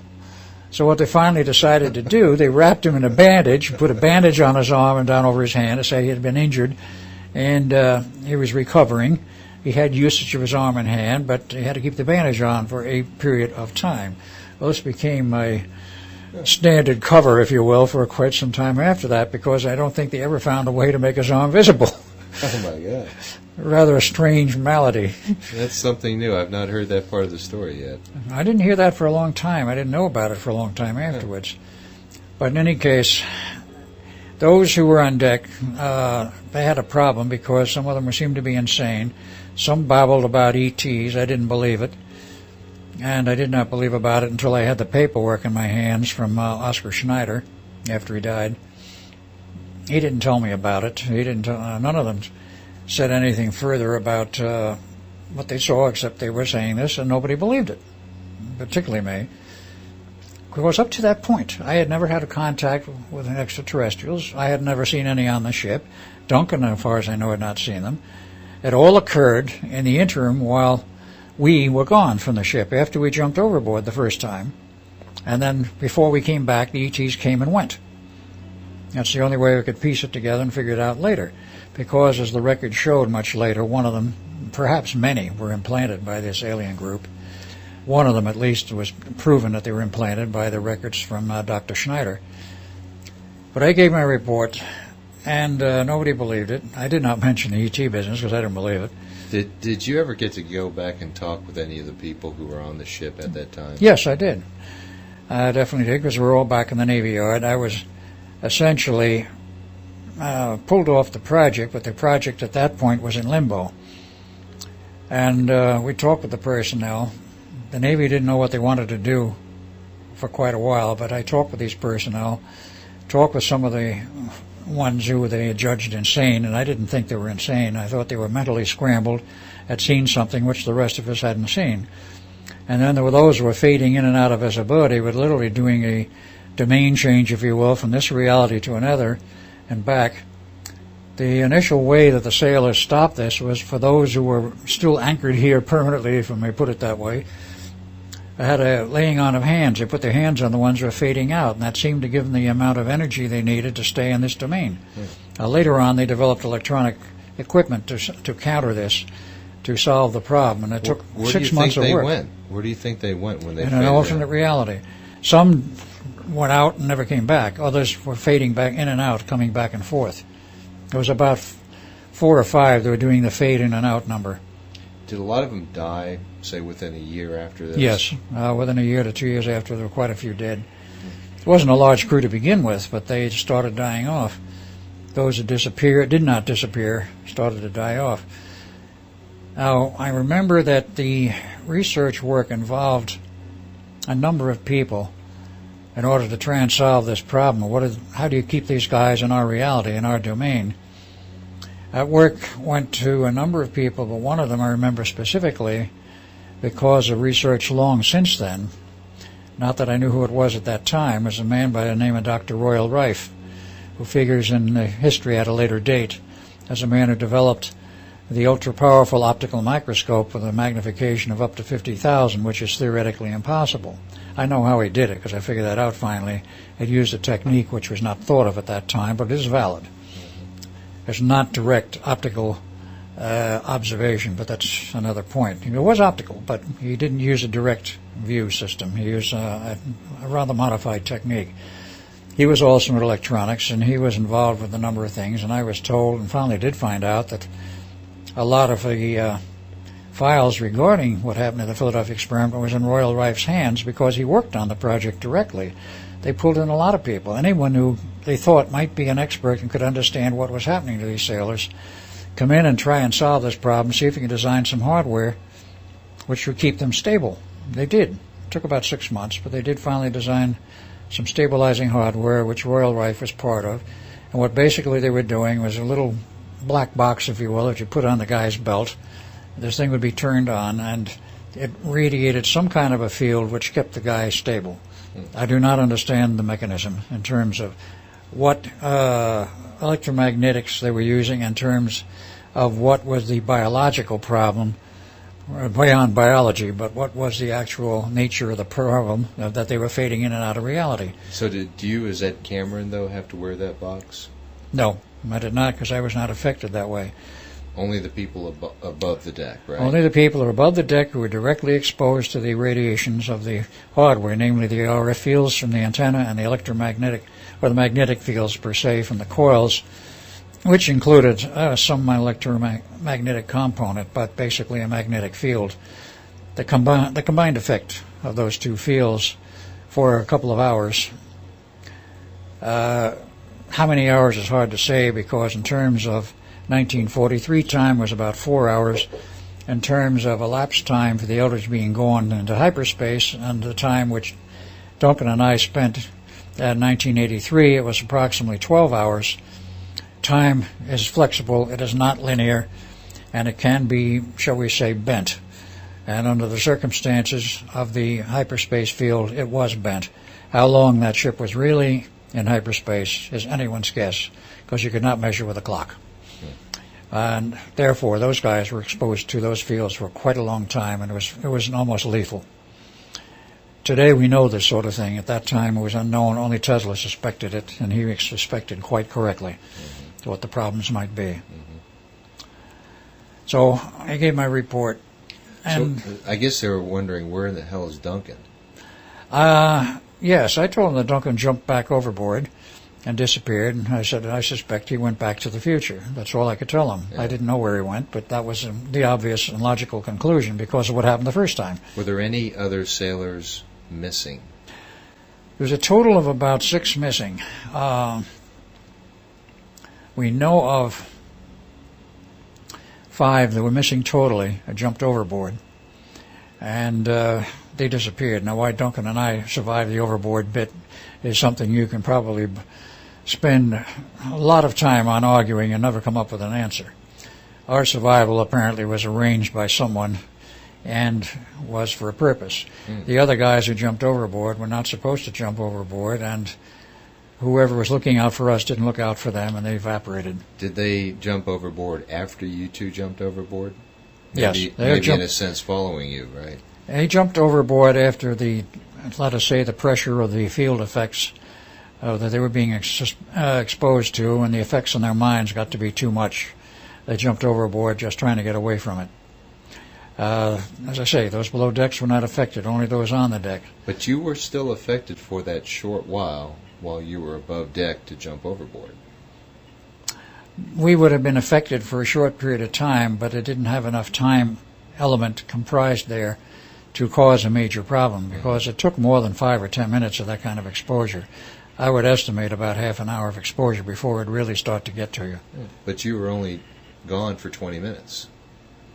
The ship was only disappeared for 20 minutes, correct?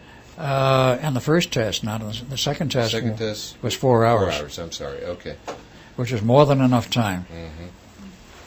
We were in the control room until we came out of there, perhaps for 10 minutes, if that much.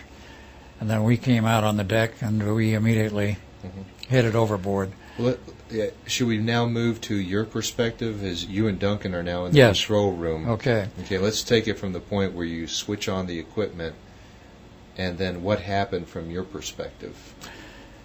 As we switched on the equipment, at first everything functioned in the normal manner, the way I expected it to.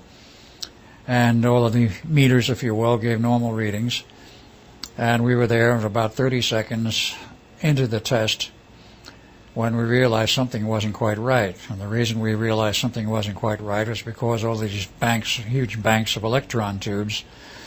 See, the field coils of the 2 alternators were driven by banks of 6L6 tubes. They had to be modulated in a special way, plus the normal drive signals to make the alternator do what it was supposed to do, plus modulate the output signal, required a lot of amplifiers, and it actually took 306 L6s to drive each one of those coils on each alternator. There were 5 field coils on each alternator. So literally 10 field coils, 300 tubes for each. That's 3,000 6L6 tubes. That's a lot of 6L6 tubes, all glass versions. And that's a lot of heat as well. And that's a lot of heat. And they were not only in our control room, they were in an adjacent room. And as we were looking at this casually, we were seeing something happen, which doesn't happen normally, unless you have an enormous fluctuation in the supply, the heater supply to the heaters. They started to dim and get brighter and get dim and get brighter, and I said, what the Hades is going on here? And then we started to notice something else in the control room. We were starting to get what looked like high voltage arc overs. And there was no high voltage equipment in the control room. There was elsewhere, but not there. And we're seeing this arcing, jumping of what appeared to be high voltage electricity across the space in the control room. In retrospect, we can look at this and say this was not high voltage as we know it. This was etheric energy that was arcing over because of the stress of the hyperspace field. It was producing some very weird results, and they started to show up in the control room. We didn't know what it was. And about how much time into the experiment did this show up? In terms of from when you turned it on? When we turned the equipment on and we knew everything was functional, about 30 seconds. Oh, quickly. 30 to 40 seconds. Of the time when we knew the equipment was fully on and everything was operational, it was about 30 seconds. And we tried, after we looked at this, and we couldn't determine what's going on, we decided, as we were given the prerogatives to decide, if something's wrong, it's up to us to decide.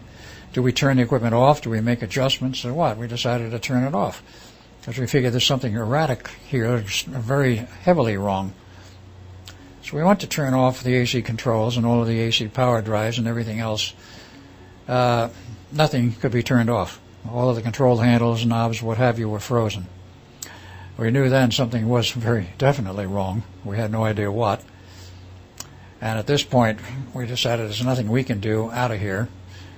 So we opened the bulkhead door, went out on deck, saw sailors milling around. None were frozen in the deck at this point. Nothing looked abnormal except for the fact that the sailors were moving around in a very strange, haphazard, and, shall we say, nervous manner. Now, how far into the experiment was it before you actually went aboard deck?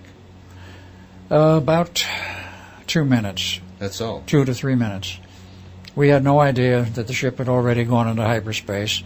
The only thing we saw when we went out on deck was you could not see the horizon, you could not see adjacent land. All you could see was a gray fog, which was just a little bit beyond the railing of the ship. On the deck, you could see quite clearly, and there were the sailors milling about, and we decided, there's nothing we can do here. Let's get out of here. We don't know what's going on. We will jump overboard and swim ashore. We were both excellent swimmers, and we figured at that point it was about, at maximum, half an hour to shore. Half a mile to shore, and it was not a long swim for us. Let's jump overboard. So we both did. And that is the point where things got very strange. We did not hit the water. There was no water. We just started to fall. The feeling was like you were falling down an elevator shaft with no bottom. And we just kept falling and falling and falling and falling. And what is this? What were you thinking at that time? We weren't thinking, I can assure you. You were in we panic, were in a state of panic, virtually. Yeah. And could you see him, though, as you were going down, yes. Or did you feel alone? No, I could see Duncan hazily. And see, then the whole sequence of what happened from that point on became very, very bizarre, because we came out of this sort of hazy area where we were falling through it, but I could barely see him, but he was there fairly close to me. We could see each other.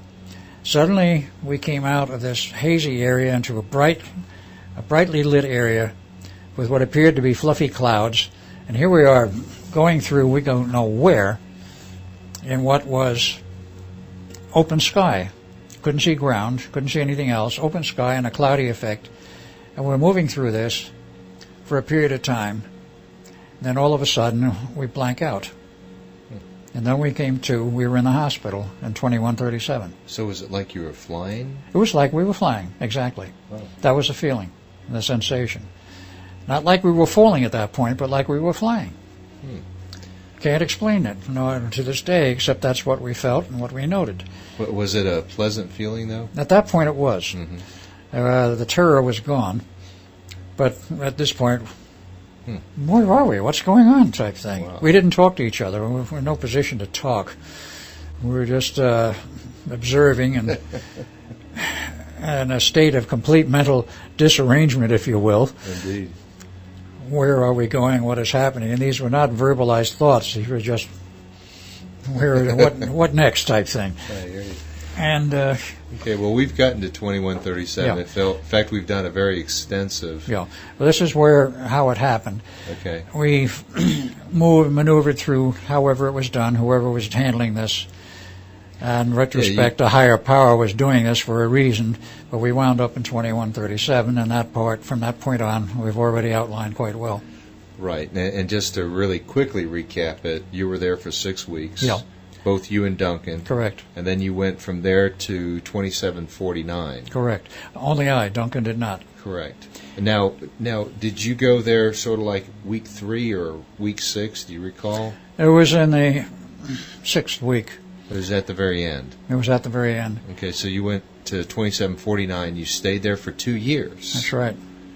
And in terms of the time measured then, and in terms of, I guess what one would say is wear and tear on me, perhaps. Right, and that's where you had your interesting experience with the wingmakers. With the wingmakers, with the artificial intelligence computer system that ran the planet. That is, city by city it did. No such control out in the boonies. Total world population, approximately 500 million. Very exotic, very large cities. And you were a tour guide, right? I became a tour guide along with a friend I met there who I guess got me into it. See, that's strange, because how would you had the experience to be a tour guide? I didn't. He broke me into it. They were looking for people, as there was always apparently employment open, where nobody was paid for anything. It was a sort of credit system. Okay, hey, I need a tour guide, you're in. Yeah. Yeah, they look at you, say, you think you can handle it? Well, yeah, I've had a little instruction from my friend here. Okay, you're a tour guide. And all these cities had anti-gravity. The floating ones had Floating. anti-gravity drives. The ones that are based on the ground probably had anti-gravity platforms also, because some of them were very tall. Did you ever go to those? I went through, toured a couple of them, but I don't recall too clearly any of the other cities, except at a certain point I started asking too many questions, like, all right, this synthetic intelligence system is running each city. It didn't create itself. Who built these? That's, of course, when I was introduced to the wingmakers. Now, of all these 2 years, do you remember the names of anybody that you knew over there? Only one, and I only know him and his name that he has used in the present era, and that I will leave out because he was a man very high up in the military with a very high clearance and doesn't want his name used. So Today? Today, yes. Oh, So I I'll see. leave that out. Other than I knew him there, and I knew him now. In fact, he told me when I first met him, he says, you met me in the 28th century. It was the first time we met. And I said, no, that was you. Oh, he told you that? Huh. He did. Wow.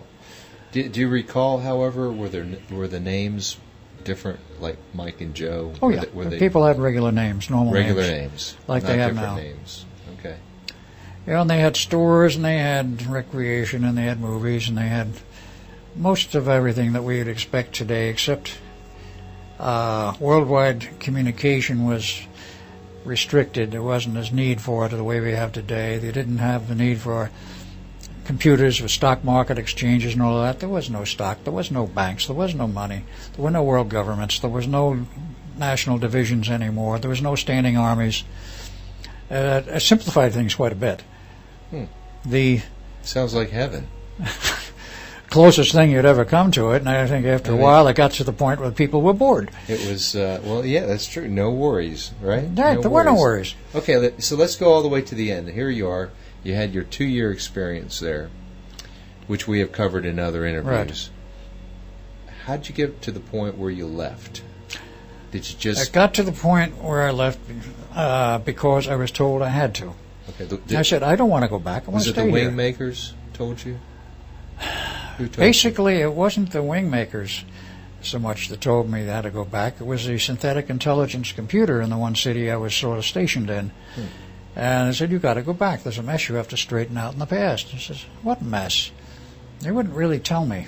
Did you have memories? Did you know what had actually happened? At that point, I did not. You just thought No, you when had I always arrived, been there. when I arrived in 2149, memories prior to that were erased. 2749. And 2749. Memories prior to that were erased, and it was like I had always been there. After a while, I realized that I didn't exactly belong there. Something was strange, something was wrong. And I asked many questions, in which I got usually no answers. One of them was, my friend, the tour guide, who I got very, very friendly to and quite close to, I asked him, don't I know him from somewhere else? And the flat answer was no, which was a lie. But nevertheless, that was the answer. Where'd you know him from? He was the same guy that died on the Philadelphia experiment. The guy known him as Bill Cody. I've been able to trace his history since. It's a long and bizarre history, but he wound up from the Eldridge in the 28th century. And eventually I wound up there. And he took me all over and got me involved as a tour guide, and apartments, housing, whatever, was rather plentiful and readily available. If you didn't like living in the cities, you could go out and make it on your own in the back country as a hermit or a farmer or whatever. There were farms, but most farms were contained within certain city limits because the farms were contained. They didn't need the giant farms like we have today. But the farming was contained, it was very well controlled, well irrigated, well nurtured, and so forth. Was it still a small population? 500 million max for the world, and in the United States, or what that territory I was in, which would have been part of the U.S., let's say for all of North America, which would include what was once Canada, from questions I asked, there was actually less than 100 million. It was more population in North America than almost anywhere else in the world at that time. So the principal concentration was still in North America. Okay. So this computer basically said there's a mess in the past which you need to be sent to. You have to go back to and straighten out. You need to go back and straighten out. I don't want to go back. You have to go back. I kept insisting, I want to stay here. I said, you can't. I said, what do I have to go back to? You have to go back. It wouldn't give me a direct answer. So eventually I was sent back without my knowledge of how it was done or my say-so or my approval. I was just sent back. And I was sent back completely intact, of course, in terms of health, to 2137 to the hospital to meet with Duncan. And a short time after that, Duncan and I were transferred to the incident which I've described publicly so many times, 1983 at the Montauk Point thing at approximately 2 a.m. in the morning. Right. And inside the perimeter of that military fence. Let's go back to 2137, though, and the transfer. How did that happen? Was it just sort of a blink of the eyes, or was there there was probably equipment involved, but I can only say probably because I have no recall of it. And what transpired in the last hours and minutes with Duncan and I there before we were transferred, I'm sure there was more to it than I remember, and what I remember of it is very blank. And it was then, as we went back to 1983, when we arrived at 1983, suddenly all our memories of the Philadelphia experiment and what we had just gone through were back, with largely a blank out of the 2137 and the 28th century phenomena. That did come back to some extent, but it came back later. And of course, in terms of Al Bielek, it took a long time to get that back. But that was largely blanked out, but not totally blanked out. A little of it came filtering through after the sequence of returning to the Eldridge, destroying the equipment, because what they gave us instructions, of course, as I've covered from Neumann, destroy the equipment, whatever you have to do to shut it off. Let's go back now to Montauk, because that's where you landed. Right. Right. Both you and your brother landed there. Right. And you said there's a helicopter. Helicopter overhead with a blinding searchlight. Right. And okay, so they took you down in the underground caverns? They took us in the underground part of Montauk, which had been built as part of Montauk specifically. In other words, they didn't go into a cavern section. We went into a artificially built section, which was where much of the work was done. A little lower was the caverns. We didn't go that far down. So they were expecting you? Neumann was expecting us because of the records from my report to him in 1943 of what had happened, that I'd gone into the future and had been at the 1983 end of it. I told him all of that. He didn't really believe me, but he sort of half believed me. But he said later, we're going to have to do something to prove this. But he had the records of what final report he wrote, so he knew what was probably going to happen. So quite literally, he was kept on the station as a consultant until this era would happen, if it was going to happen. Other people going through the years in 1981, 82, 83 weren't quite sure whether something like this was really going to happen. But they still had a greeting party ready for you. Oh, yes, they had a party ready for us in case we arrived, which we did. And, of course, then we met Van Neumann. Van Neumann told us the problem and so forth, and then, of course, we were shipped back to the Eldridge. Well, let's go back, because we haven't really explored this one part. Okay. And here it is. You see Dr. Van Neumann. He's quite a bit older. Quite a bit, 40 years older. Than when you left. Yes. What was the shock that you experienced? And when here he is, you see him? At first, I would say at first there was no shock because we didn't recognize him. And when he said, I am Dr. John Van Neumann, the same one you knew in 1943, except I'm 40 years older, and you're at Montauk, Long Island, we didn't believe him. We told him, he says, you can't be. And he said, I am, and he was insistent on it. And he says, never mind, come with me. So he gave us the cook's tour of the underground, or the computers, and all of the various electronic systems, none of which existed in 43. And we were, shall we say, ogle-eyed at this stuff. And computers, people were talking about computers in 1943, and that's all they were doing, about what was going to happen after the war. We were going to have to do some entirely new computing techniques. They did have the analog computer at Harvard functional in 1943. They had some other calculating devices which were at the University of Pennsylvania in Philadelphia, which were not computers, but they were calculators, very large electronic calculators, and they knew the day was coming for a computer which could do the computations automatically, but it was not there yet. But then we were confronted with it in 1983, and we see all these computers. And were these this? IBM computers? Yes, IBM 360s and 370s, plus the hard drives, plus the tape drives, plus everything else. And one of them even had a couple of card readers there, and all of the associated hardware feeding those computers, other computers feeding them, and of course the graphic displays they used. And of course, after we got through all of that and some of the modern electronic equipment, a tour of the basement. See, that's the interesting thing about that is that was the present state of technology At for 1983. everybody. Yeah, 1983, because I know IBM had just, I think, 84 announced the successor, which was the 4300 series. Yeah, it came just a little later. But you would think that they would have had perhaps even more advanced technology there. They than what you apparently could buy. didn't. Apparently they didn't in 83. An independent group had already split off from IBM, was working on the Cray computer that became a separate corporation, of course, very large. Seymour Cray did that, right? Yeah, and he was originally, I believe, an IBM employee, and his whole group that went with him. And they did have a Cray 1 installed at Montauk prior to 83, I think about 78, 79. That was the first of a long series. The Cray 2 didn't come along until after 83, as I remember. We did not have a Cray 2 on board. If we'd had a Cray 5 available, they wouldn't have had a problem. But we didn't. Okay, so They you're. showed Did they us keep all you of in a this. room? Did they keep you in a room for a while though? They kept us in that room for a while, and we sort of looked at the equipment and so forth. Then they took us out to see other electronic equipment. They showed us. They did not show, if I remember correctly, they didn't show us the tunnel, not at first. They did later. I mean, in the first tour, there was a second tour later. But in the first tour, they didn't show us the tunnel, but they showed us some of the hardware that went along with generating the tunnel.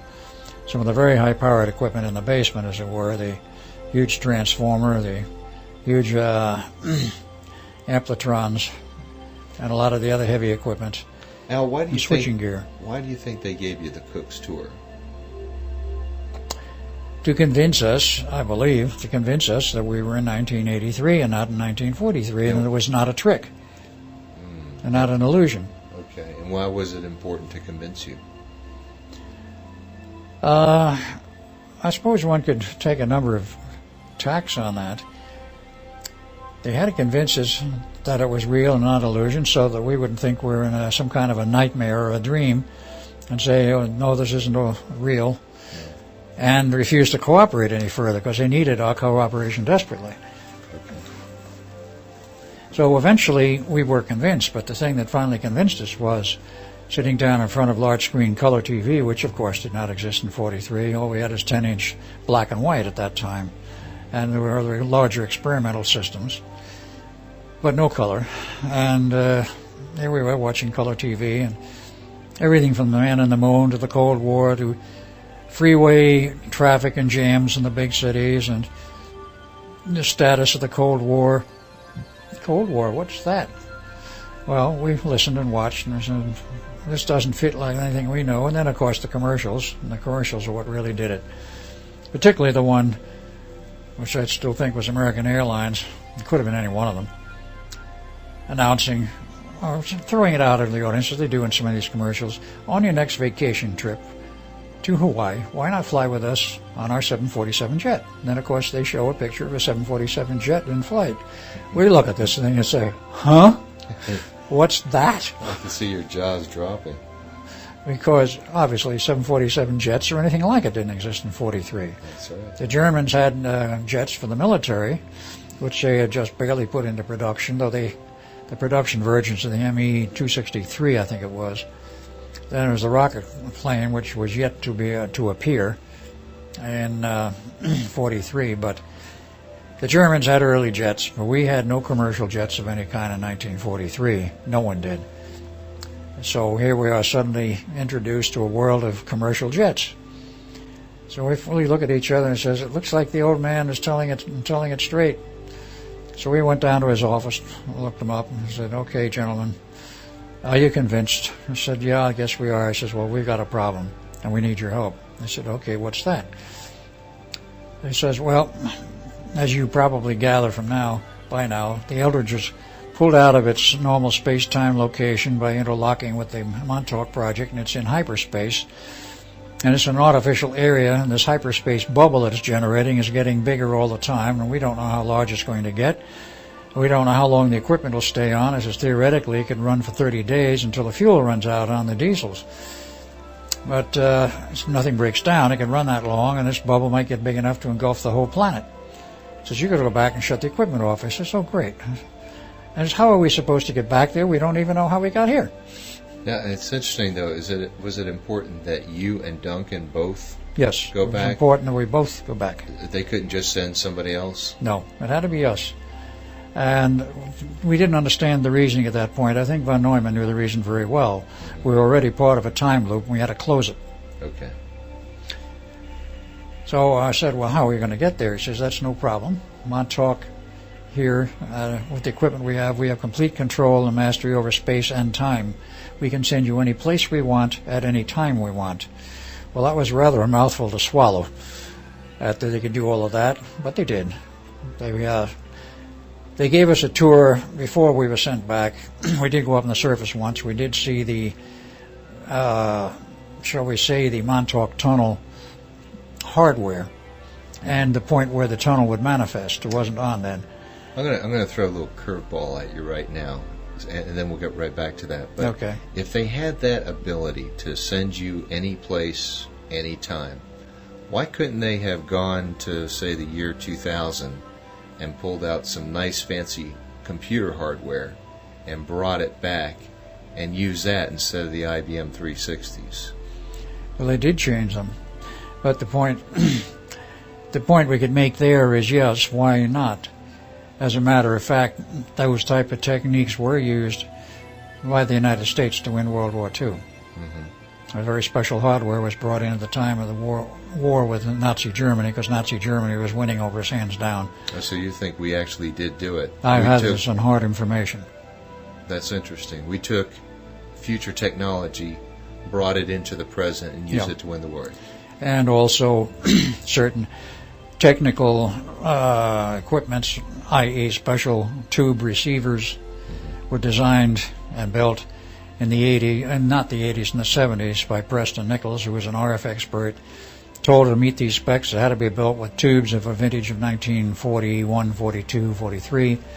He says, why? He says, don't ask questions, just do it.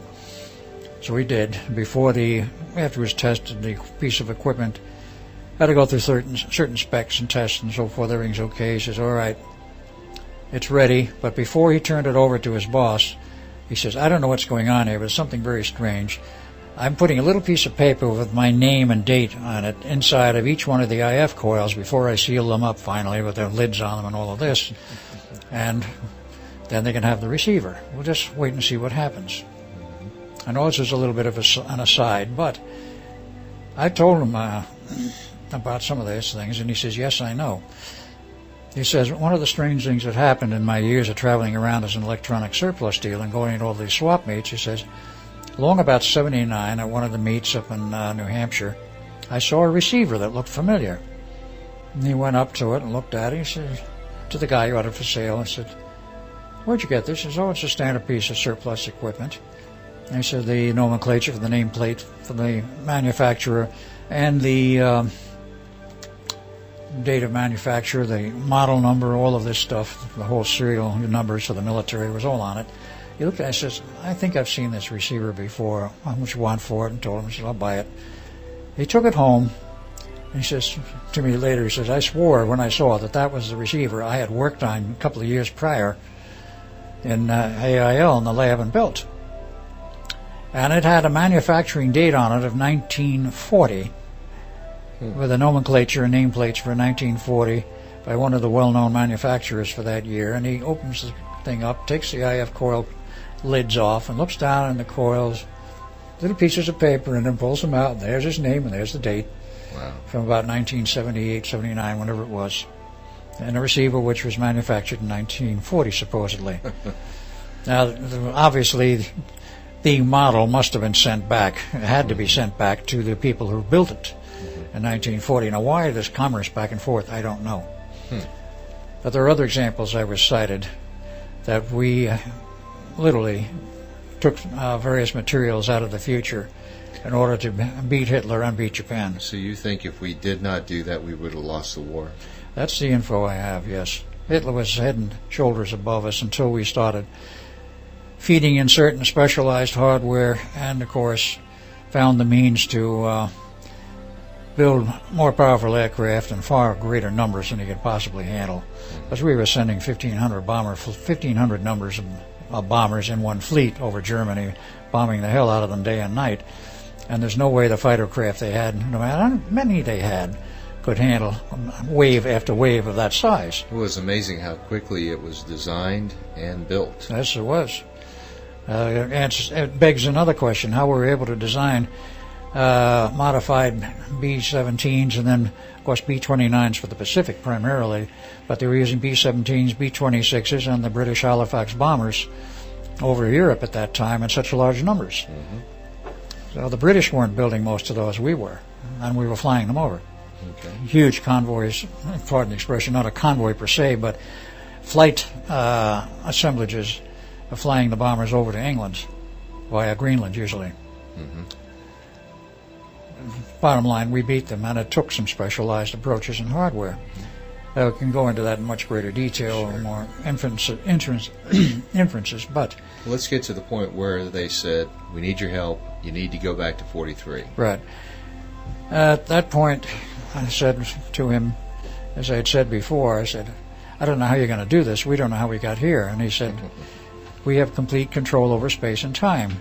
They had given us one tour of the tunnel, not operational, past the hardware, the wall where it was installed, seeing some of the heavy equipment and so forth. And later on, I asked him, so how are you going to do it? He says, you've seen what we showed you about the Montauk tunnel? He said, yes. He says, we'll ship you back through that. I says, well, how do you know where the Eldridge is? He says, we know where it is, and we know how to get you there. We'll get you there, and they did. But you're going back with radiation suits on. Was this von Neumann? Yes. Who told you this? Right. Okay. So he seemed to sort of run the show at this point. At this point, he did. It was his show because he knew what was coming, and even though he was only a consultant, they let him handle this aspect of it. He didn't handle much else anymore at Montauk, but that aspect he did. So it was the radiation suit when you actually went through the tunnel? It was not because of the tunnel. It was because of the fact we were going to go through a hyperspace field. And what they got from the way of the reports from me indicated to them that when we made the trip to 2137, we went through some hard radiation someplace in space, hyperspace, whatever it was we were in, which caused all the physical damage. We were radiation burned when we arrived in 2137. So they weren't taking any chances on it. They gave us radiation suits complete with visors, hood, gloves, everything. And I said, you want to wear these when we dump you through and put you down to the decks of the Eldridge. Says, after you're on the Eldridge, you probably won't need them. But we're taking no chances. You're going through with the suits on. When you get there, you can take them off and do what you want. But obviously the people there in 1943, upon seeing this suit, scratched their heads saying, where the hell did that come from? I think the guys on the deck... well, the ones who did the investigation. Well, that's another aspect of this. Okay. When we arrived back there on the deck, of course, the guys who were on the deck already, for the most part, were too far out of it to pay any attention to us. So, literally, we took off our visors and left our gloves on, found axes, and started smashing equipment, primarily the banks of 6L6s to cut the drive to the two huge alternators. As we know, if you kill that, the magnetic fields will go down, and then the whole support system for the field would collapse.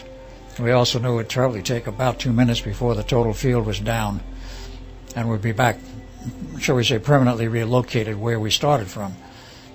It was during that 2-minute gap after the generators were winding down, and when everything cleared up, that we saw the sailors in the deck, the two in the bulkhead, the fifth man, and Duncan decides to go jump overboard. He jumped overboard before the fields collapsed, or it would never have happened. Here's what I haven't figured out, though. You're down below deck when you're actually smashing all the equipment, right? Partially. Part of it was smashed in the control room. I was on deck in the control room, and then part of it went into another room in the back of that, and then the rest of it was below deck. Mm-hmm. So we were smashing primarily the control systems, which are on deck level. Oh, okay. And that's how you were able to see what was happening with the sailors. Okay. And then we came back out and saw the sailors. No, we didn't climb down a ladder and come back up. We had to go down one short one into one section for other equipment to wreck it. And then we knew the alternators were down. From that, how do I say, that secondary level below the primary level of the deck, we could see the large alternators and the drives, machinery, equipment for it, the motor and the gearboxes. We came out and then saw the sailors buried in the deck and in the bulkhead. Duncan decides to run to the deck, across the deck and to the rail and jump overboard, looking at me as he was about to go. So you think he panicked? I think he panicked because of seeing Brother Jim and all these other sailors in the positions of dying. Now, this is important. You've talked to him, obviously, quite a bit since that time, and he's admitted that he has some faint memories of the Philadelphia experiment. Did he ever tell you why he ran off? Never asked him. Now that I think about it. I don't know if I could get him to answer that now, but the next time I see him, I'll try and ask him that. That would be a good one to know about. Apparently he panicked because of what he saw with the sailors and what he sensed or felt, and it was just too much for him. So he jumped overboard, he disappeared, and he went back to the future. See, if he'd waited another minute, he probably wouldn't have gone back to the future. He would have wound up in the drink. We would have fished him out of the bay water, but that didn't happen. And then, of course, the fog cleared up. They saw us. We saw the other observer ships, and then, of course, came the boarding parties, and the rest of it I've recorded. Oh, I did not mention one other aspect. After the discussion with von Neumann, and, of course, shortly after that, he was called to another aspect of his work to come up to the Los Alamos laboratories and begin the discussions on his involvement with the development of the atomic bomb. Okay, so we're in 43? This is in 43. This was October 43. Probably concurrent with the third test. There was a third test of the Eldridge. They replaced all the wrecked equipment, said we'll put the ship on station, build long cables again, and remove everybody from the ship, and then run the equipment on board the ship for long cables from an adjacent ship. Late in October, one night, they did this, much further downriver, so nobody could be witness to it. There were a few witnesses on shore to that ship disappearing, and they have turned up over the years, but nobody pays any attention to them, basically. And the ship disappeared, came back about 20 minutes later, minus the cables, and when they boarded the ship, minus some of the equipment which was supposed to be operational, and some of it was on fire. So it was at that point the Navy scrapped the project. So they could clean the ship up, convert it for wartime duty, which they did. And it saw war service for a number of years until sometime in 46. In the meantime, of course, other tests were conducted elsewhere, and they were scrapped because they had the same problems. And nothing was revived until late 47. Under another code name, Neumann was given the task to see if he could revive the project, find out what went wrong, and perhaps come up with a system that worked, which he did in 1953. But in that interim, I was sitting around, literally, in a Philadelphia Navy Yard with like a bump on a log, with essentially nothing to do. Just little chores here and there. This is October? This was in October of 1943. Another thing that was happening at the time was that my girlfriend was pregnant. The Navy refused to allow me to see her, didn't even want me to talk with her on the phone, didn't want me to communicate with anybody off base because of this Philadelphia experiment problem. It was a very serious problem. They didn't want anybody to know how serious it was. They were afraid I would talk if I got off base or anybody else got off base. There was full restrictions on us.